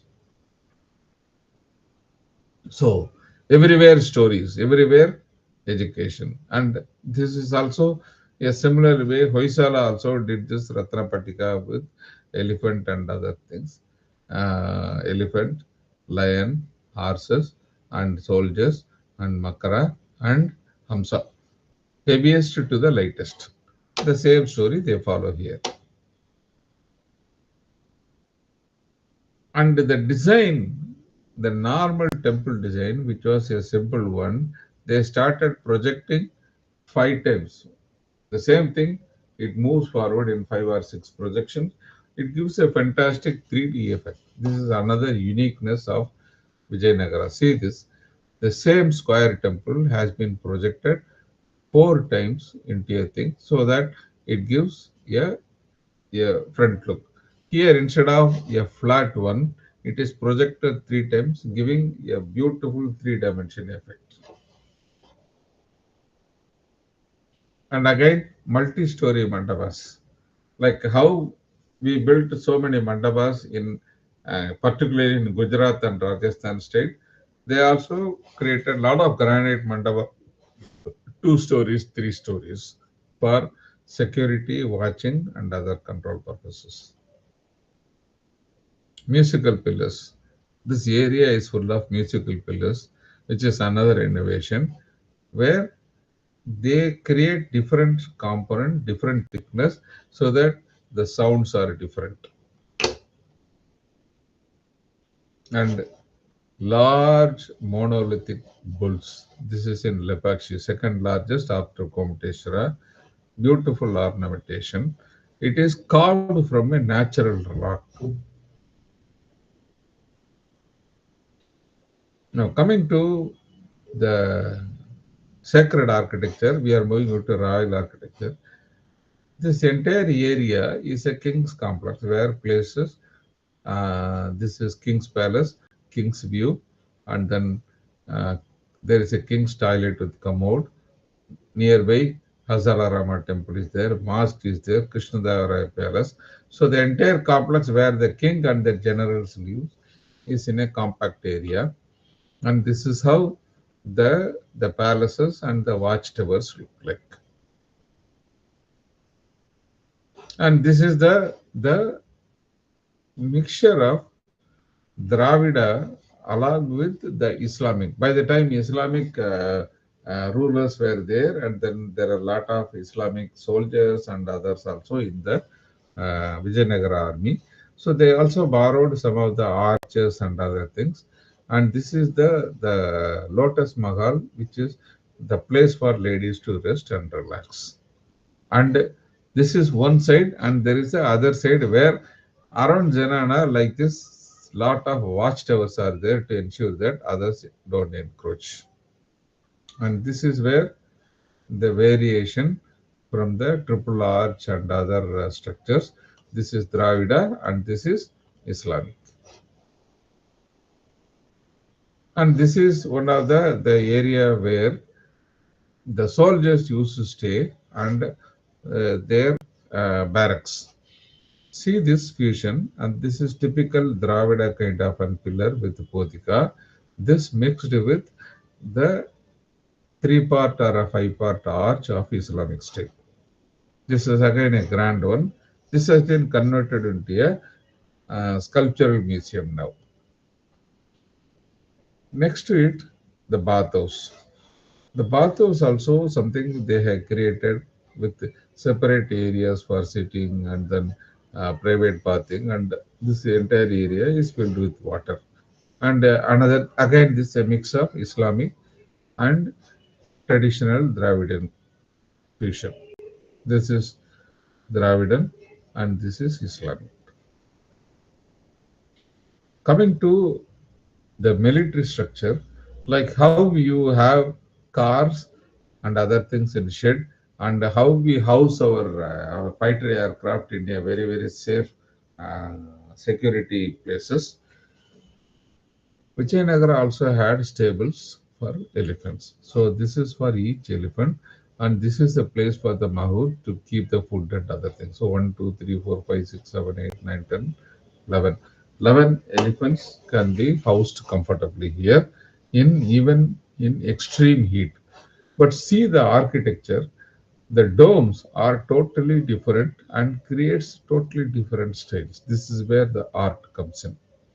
Similarly, these are in Senji, these are all horse stables. Each one will house one horse. So they had a huge horse thing, and this is the horse stable. This is the area where this pond used to for elephants. Elephants will be coming in a sloped way like this, and they'll be bathed and then they'll be cleaned. This is again inside the Senji fort. So they had lot of structure to create this. I'm finishing in another 5 minutes. The ultimate is a Mahanavami Dibba, which is a standard pedestal, large pedestal where the king and others used to witness the major festivals and other things. And this is the current structure, and this is visualization by Ramakrishna Kongala on how it could have looked at Vijayanagara time with the proper wooden and other superstructure. And they had lot of donations also. This is not a Toranavail, this is a balance. The kings used to give donation as per his weight in gold or in ornaments or in grain, and others also used to donate. And this is the platform for the balance. Now, coming to the last part, the commerce. In front of each and every temple, there is a huge bazaar. You said that shopping complex is a recent innovation. No, they had shopping complexes like this, each for individual shops and other thing, and you had multiple tiers. So the shopping complexes of now current area is not. This is a 1 kilometer, 1.5 kilometer length complex like this, and this structure is there in front of each temple. See this. This is the row of this. Middle. You also find in structure. The bottom is closed and top is open.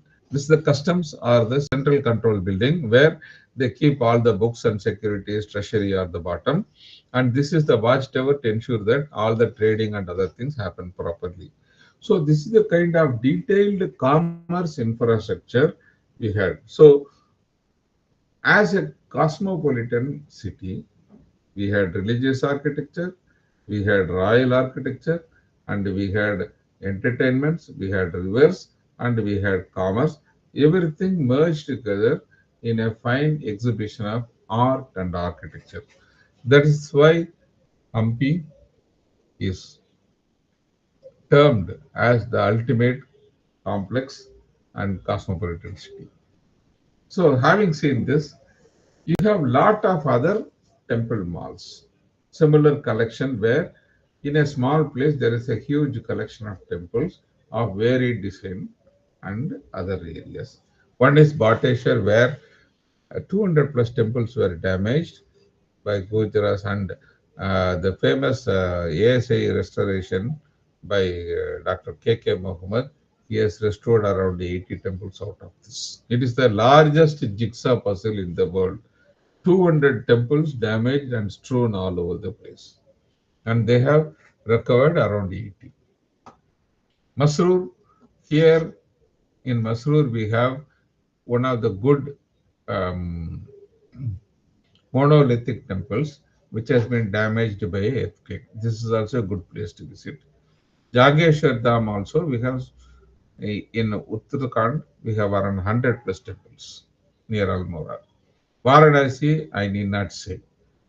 In the beautiful recovery in the last 5 years, it has been cleaned up, and many new temples, old temples have been found between the domestic structures. So this is the oldest religious site. Similarly, Mathura and Vrindavan put together, they have a huge collection of small temples. Ayodhya, the latest one with a large complex, but lot of small earlier temples are there. So this is in mm, northern area. When it comes to south, you have middle, you have Gwalior. This entire fort complex is full of temples. You can spend days.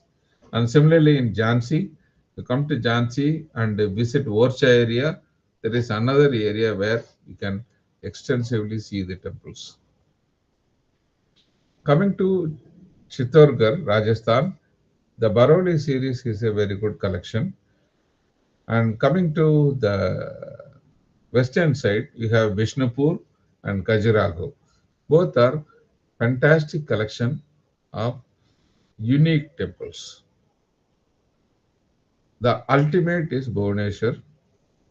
The old city has got a huge collection of small temples, and then you will get totally confused.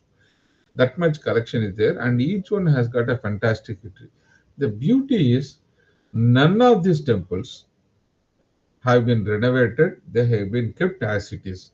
So if you wanted to know how the temple was in 8th century, we have enough examples. 15th century also we have enough examples. That is the ultimate Bhubaneswar. Belur, in the triangle you have Belur, Halibad and Somnathpur. the UNESCO certified temples.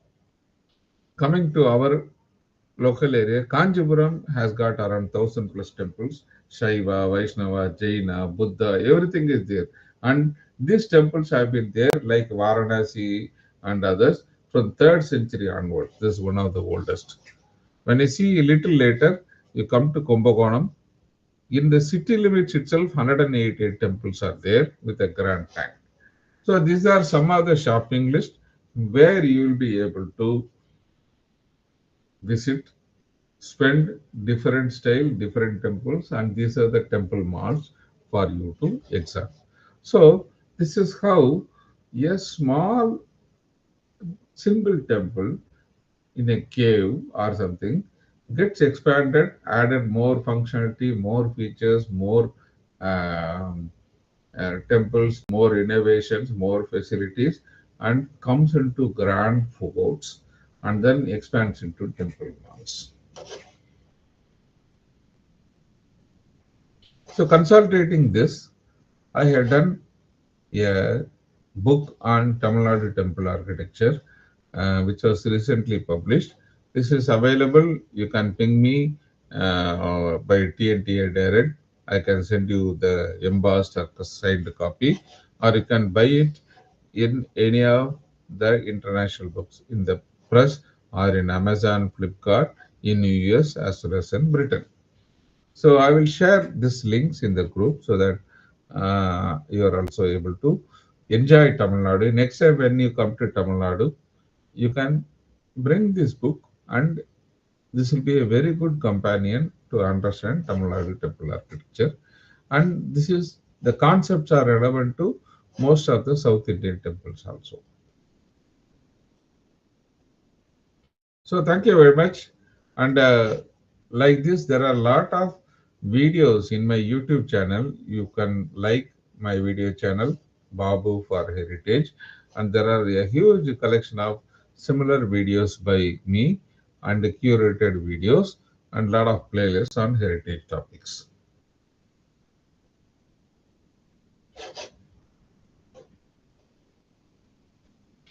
Thank you all. Thank you for being patient and having a great 1.5 hour discussion. I hope it was interesting. Thank you so much for sharing your knowledge with us. Yeah, Babu Garu, good evening, and you have taken lots of strains and pains to give the knowledge on the various temples of Tamil Nadu. And I would like Thank you, to sir. suggest you on a few more points also. And as you are well aware that the meaning of the Pallava means the tender shoot or new Yes. leaf. And Yeah. actually, the origin of the Pallavas are from Andhra Pradesh. And later they had gone to, that is the southwest, and they had gone to Kanchipuram and they settled there and they established their kingdom. As per the, this is Krishna Swami Iyengar. As per the Yeah, they were feudatories of Satavahanas yeah, earlier. yeah, yeah. In that concept, I would like to refer one more thing. Kindly visit even Bhairava Kona, where it was constructed by the Pallavas only. That was actually the Correct. period of Buddhas were settled, and later it was taken by, that area was taken by the Pallavas. There you can see Correct. the beautiful cave temples, even in that Bhairava Kona. And later there is a Trimurti temple, Trimurti Vigraha is there, which was later it was given the best example even for the Rashtrakutas also. They established the same type of Vigraha even in the Ellora caves also. So that is that may be the best cave temple that you have to refer for that one. And then there are another 2 more cave temples are there. Of course, Undavalli cave temples have not referred in this one. That was also the prior. That was also the prior one. And then I suggest you to refer Akka Mahadevi caves. Akka Mahadevi, before Akka Mahadevi caves also, there were the temples, there were the caves are there. And even you can find even the Shivalingas in that in the caves also. Later it was put as Akka Mahadevi. And I suggest you one more thing, that is nothing but the Kadalivanam. Kadalivanam is the fantastic one where you can see the biggest cantilever slab at Kadalivanam. There you can find even Shivlingas in the dense forest of Nallamala. So those are the cave temples to be also referred in this one. That is my suggestion only. And then coming to the Alampur temple, of course, after the defeating in the Kanchipuram, the Chalukyas has constructed at Alampur because I am the native of Kurnool district. So I know pretty well about to certain extent I can, but I cannot say that I am the full knowledge person in that one. Of course, there you can find the Navabrahmalayam. Of course, even in the Ahobilam also Navanarasimha, and also you can see another Navananda, that is Nandikotkur, Navanandula temple, and Nandyala is also considered as a Nava Shivaraya. That means the Nava is very related to probably to the Kurnool district. So you can find even Nava is something which is popular in many things. Nava has been used in Navagraha or Navagraha, like that. Navabrahmalaya at Alampur, Nandikotkur is also on Nava. And Nandyala is also Nava. Navanarasimha is also at Ahobilam. That is also famous. It was entered into even to the. We are going into the phonetics. See, the aspect of highlighting Alampur is the collection of temples. Like more than Navabrahma, my focus is on the Sankameswara and the Patada and the Pavanasi temple, where you have a huge collection of Vamsana temples. It's true. We don't find it anywhere else. It is bigger than the collection available in Hampi, Hemakota. I admit that, my friend. And simultaneously, it is the confluence of these 7 rivers of the tributaries of Krishna. There you can find that. That is the 7 Nava. Sorry, not Nava. Sapta Nadula Sangamam. Sapta. That means 7 rivers confluence of with the Krishna. Of course, it started from the beginning, from the Krishna, and then it Narsubhavadi, Ghataprabha, Malaprabha, Tungabhadra, like that. Bhimarja. So all these things comes and meet there. So that is a best example that you have given, that you have quoted even for the Alampur. One has to be appreciated for your efforts also in that one. Thank you, sir. And I request you kindly, even you have mentioned that what is that? Hoysala has gone to the Kuta temples. I admit that. Before that one also, Chalukyas also have gone that one. Therein and that Gabburu, which is very near to the Raichur. The Navakota and other things are. See, they started even in the Chalukyas period also, we can find even there is Kota is there. Yes. Yeah, even in the Kurnool district, we can find the Saptakuta pattern temple at Kolanbharati. Perhaps even Shivanagareddy Garu also knows about that. Even at Kolimgundla, that was the first Trikuta temple at Kolimgundla. We can also find there. And you have taken very, very, very good presentation you have given. And of course, it started from the tiny and how the structure was developed. It's a really appreciable. Of course, they followed the Manasara Silpa Sastra, as you know, well aware of that one. So as per the Manasara and Silpa Sastra only, the Nagaras, the planning was designed. Thank you very much. This is Dr. G.S. Ramaya. I am the life member of NTAC from Kurnool. Fantastic, sir. I would like to meet you when I come to Kurnool next time. You are most welcome. Yeah, see, the challenge here is, when I talk about cave temples, I have done 3 separate presentations on cave temples of different zones. Similarly, Hoysala, I have 2 presentations, one on the Kuta temples of Chalukyas and the Kuta temples of our Hoysala at a later period. These are separate. Like I said in the beginning, this is a platter of example of all the samples. So this is a sample thing. So here I cannot be exhaustive. I will give some core taster. It is like, to give an example, the taster thing given in a platter. Okay, so I have tried to give some examples from all the regions, but it won't be comprehensive. So what I would suggest is we can work out a detailed series of Tamil Nadu temples. Usually, what I do in other universities is 7-day, 8-day training program, 7 session, 8-7 training program, whereas I go extensively into Tamil Nadu temple architecture or Hoysala or Karnataka temple architecture, or I specialize in Vijayanagara, or and I am very, very interested in the Eastern Ganga Kalinga architecture.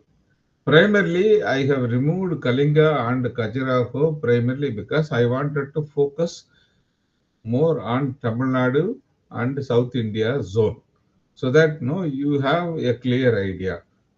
If required, I can give a similar presentation for Northern India as a separate area with the Nagara and other things.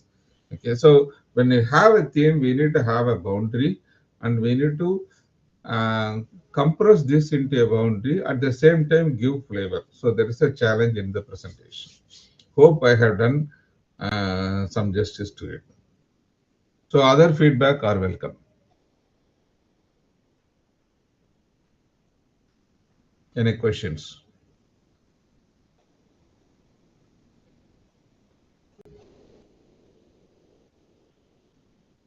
Sir, JSKR sir, I will get the contact details from the group, and I will Sure, also connect with you sure, on sure. something. And I Yes. suggest you even the biggest paint in Lepakshi is also available. That is Yeah. the biggest painting.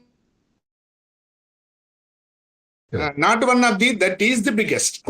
Please, I request you kindly refer all those things even in the Yeah, next I'm presentation. So I, that will be no, good for I you. see. No, because you are taking lot of strains in this one. So I suggest I you have, even for yeah, flavor I have a separate presentation on painting. Vijayanagara architecture alone. I have Okay, separate presentation for Vijayanagara sculptures and paintings. okay. Okay, so all these are few slides taken from all these things to give you a flavor of what is the bigger picture. So when you go deeper, I have detailed presentation on Yeah. Lepakshi, I Tadipatri, agree. and this triangle. I can understand that. And recently I found on Shivalinga that there is a Sri Chakram was there. Oh, that is interesting. That is a very rare one. Only at Anagundi, that is in the banks of Tungabhadra, I found there. Mm. And another one is in the banks of Tungabhadra at Kurnool city. That might be a later structure also. No, Vijayanagara guys that have was kept only it. Vijayanagara period only. It was a Vijayanagara period. No, even Vijayanagara, they do a lot of later period work. Of course. Of course. Cool. Shivani, anything else? Thank you. Thank you. Thank you, sir. Nice connecting with you.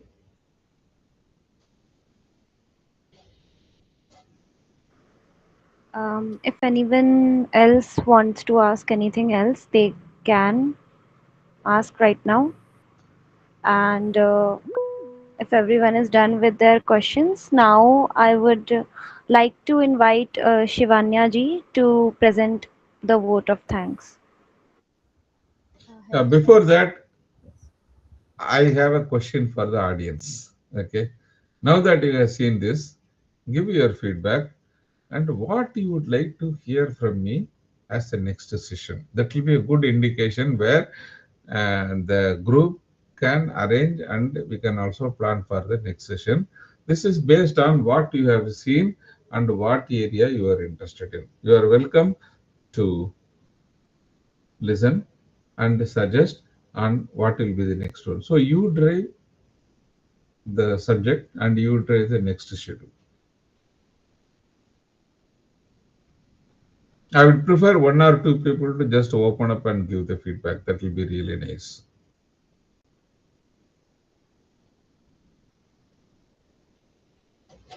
Sir, I would like to give some feedback. So, first of all, it was an extremely enlightening session, and we got to learn so much in great detail. So I also had a question. I had read that the Chola temple architecture usually has more grandeur, like the gopuras, and the Hoysala architecture, it focuses more on the interior details. So it is much more detailed. So if you could shed some light on that. And for the feedback, it was a great session. And if you were to choose one another topic for the lecture, I think Vijayanagara Empire also offers us a lot. Or maybe we could have some comparisons between the, like we did the Pallava architecture, so like the Cheras and Pandyas and these different dynasties, and of course the temples of Odisha, the Kalingas. That would be also very insightful. Cool. Let me answer the second question first. Before we do the comparison, even here I have got a lot of comparisons in the slides. I deliberately skipped through it without going into the details. Primarily because you need to understand the fundamentals. If I talk about Kuta and other things and the 5-part Kuta, people won't understand. So the recommended sequence is you have 1 or 2 sessions on the fundamentals of each thing in detail, components and other things. Then we start the comparison sessions at a later point of time. Here, I have given the flavor, not in very technical terms, because people will get confused. Mostly the presentation was visual, comparing 3 or 4 designs and say that how it is stacked like this and other things. Okay, but when you go into detail, it would require a foundation. The way I do in Amrita and other universities, I have 1 or 2 foundation courses for each style, and then we have the advanced course where we compare one element and see how it gets implemented across multiple styles. So that is the way to go. The first question is, if I want to sum up in a simple way, Pallavas did experimentation and they were graceful, simple, realistic, and life size. If you look at any Pallava sculpture, you feel it is life. When it comes to, they were playing mostly in sandstone and others. Okay, when it comes to the Cholas, they were grand in engineering. They planned things big, Sandara, and bigger ones, grand ones, and how to handle granite of large values and still bring value. That is where the value addition. Of course, the ornamentation becomes slightly different. You come to Vijayanagara period. By the time, the chiseling technology has improved a lot. Okay, so the same granite, they are able to do very, very, very fine work. Now, coming to Hoysala, the story is totally different. Granite is in the hardness scale, that is called Mohs scale. It is number 9. Diamond is 10. Okay, your Hoysala soapstone is somewhere around 4.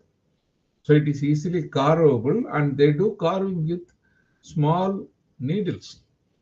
So the amount of ornamentation and detail is very, very high in Hoysala. Even a single chanka or a chakra, it will have so much ornamentation, you won't easily guess that it is a chakra.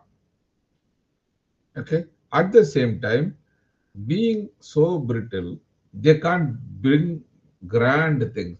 You have slender pillars in Cholas, whereas you go to Hoysala, each pillar will be this much size. Okay, because again the load bearing. So that is a difference. I have done one presentation on building materials around the country.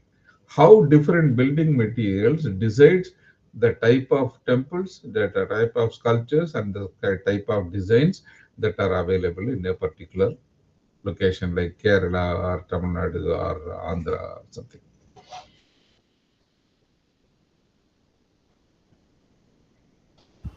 Thank you so much, sir. Does anyone else have any questions? History of Somnath and how it is there. That is a big story. Thank you. Let me experiment on something.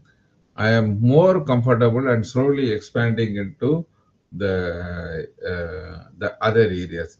For me, the key strength is South Indian temples to a certain extent.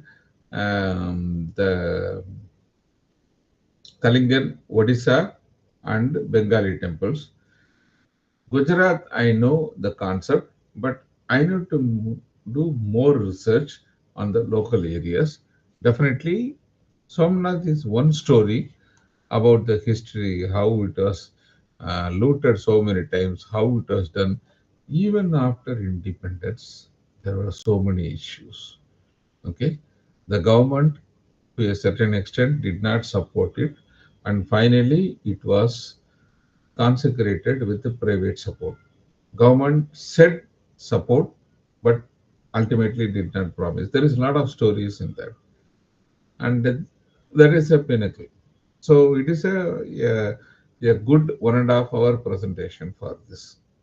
Similarly, interestingly, like this, my one of my first presentation was how Konark was built, the mystery and the questions surrounding Konark. To give the background, Konark is the only temple where it entire 12 years of its building history was documented by a book, project book. Like in IT, how you have a project book and a QC and other things, there is a project book for 12 years, which talks about, it's called Bayasakana, and it talks about how each day went and what they happened and what are the challenges they faced. So it opens up a lot of interesting stories and questions. So my presentation on Konark was primarily focusing on this aspect. So similarly, I will try to do something on Somnathpura. Thank you for the idea. Cool. Thank you so much, sir. So I would first of all like to thank you, our speaker, who has enlightened us so much about South Indian temple architecture in such great detail. From that comparison that you took between different dynasties and Nagara and Dravida style, and different examples of temples that you gave us, like Kailasnath temple. It was a truly enriching session for us. We have gained a lot from this session, and personally, if I would like to say, then I would like to visit all these temples so that I can see these structures for myself, and I'm sure all of us feel the same. So we are really grateful for this, and of course, we would be very much grateful if you could give us more sessions on different topics in the future. Secondly, I would like to thank Arunima ji, who has been a wonderful anchor, and Kashish ji, who has been a wonderful host. Karthik ji, who has also coordinated very well with us and has helped us in all the organization of this event. I would like to thank Akshit ji, who has made this possible, and of course Indira ma'am, who had approached you for the session and who has brought us all here for this enlightening session. And of course, I would like to also thank the wonderful audience who has been here till now, till 8:18 p.m. sitting in this enlightening session. So I would like to thank all of you uh, with utmost gratitude. Thank you. Thank you, Shivanya ji. And now I would like to invite Prachi ji for singing the Vande Matram.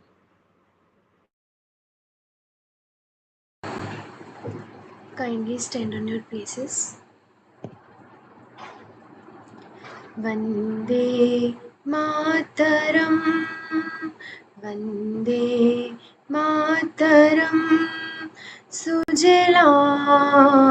Sufalam, Malayaj Sheetalam, Sasya Shyamalam Mataram, Vande Mataram, Shubhrajyotsnam Pulakitayamini, Fullakusumita Drumadalashobhini, Suhasini Sumadhurabhashini, सुखदां वरदां मातरं वन्दे मातरं कोटिकोटिकण्ठ कलकलनिनाद करले कोटि कोटि भुजे धृत खर करवाले अबला किनु मायत बुले बहुबल धारिणीं नमामि तारिणीं रिपुदल वारिणीं मातरं वन्दे मातरं तुमि वेद्या तुमि धर्मा तुमि हृदि तुमि मर्मा त्वं हि प्राणाः शरीरे बाहुते तुमि मा शक्ति हृदये तुमि मा भक्ति तोमार प्रतिमा गौड़ी मंदिरे मंदिरे वन्दे मातरं त्वं हि दुर्गा दश प्रहरण धारिणी कमला कमल दल विहारिणी वाणी विद्यादायिनी नमामि त्वां नमामि कमलाम् अमलाम् अतुलां सुजलां सुफलां मातरं वन्दे मातरं श्यामलां सरलां सुष्मितां भूषितां धरणीं भरणीं मातरं वन्दे मातरं वन्दे मातरं वन्दे मातरं जय हिंद जय Dakshi Thank you, Prachi ji. And now we have reached the end of today's session. Thanks to Dakshi for organizing it. Thank you all so much for sticking around until the end. And good night, everyone. Thank you. One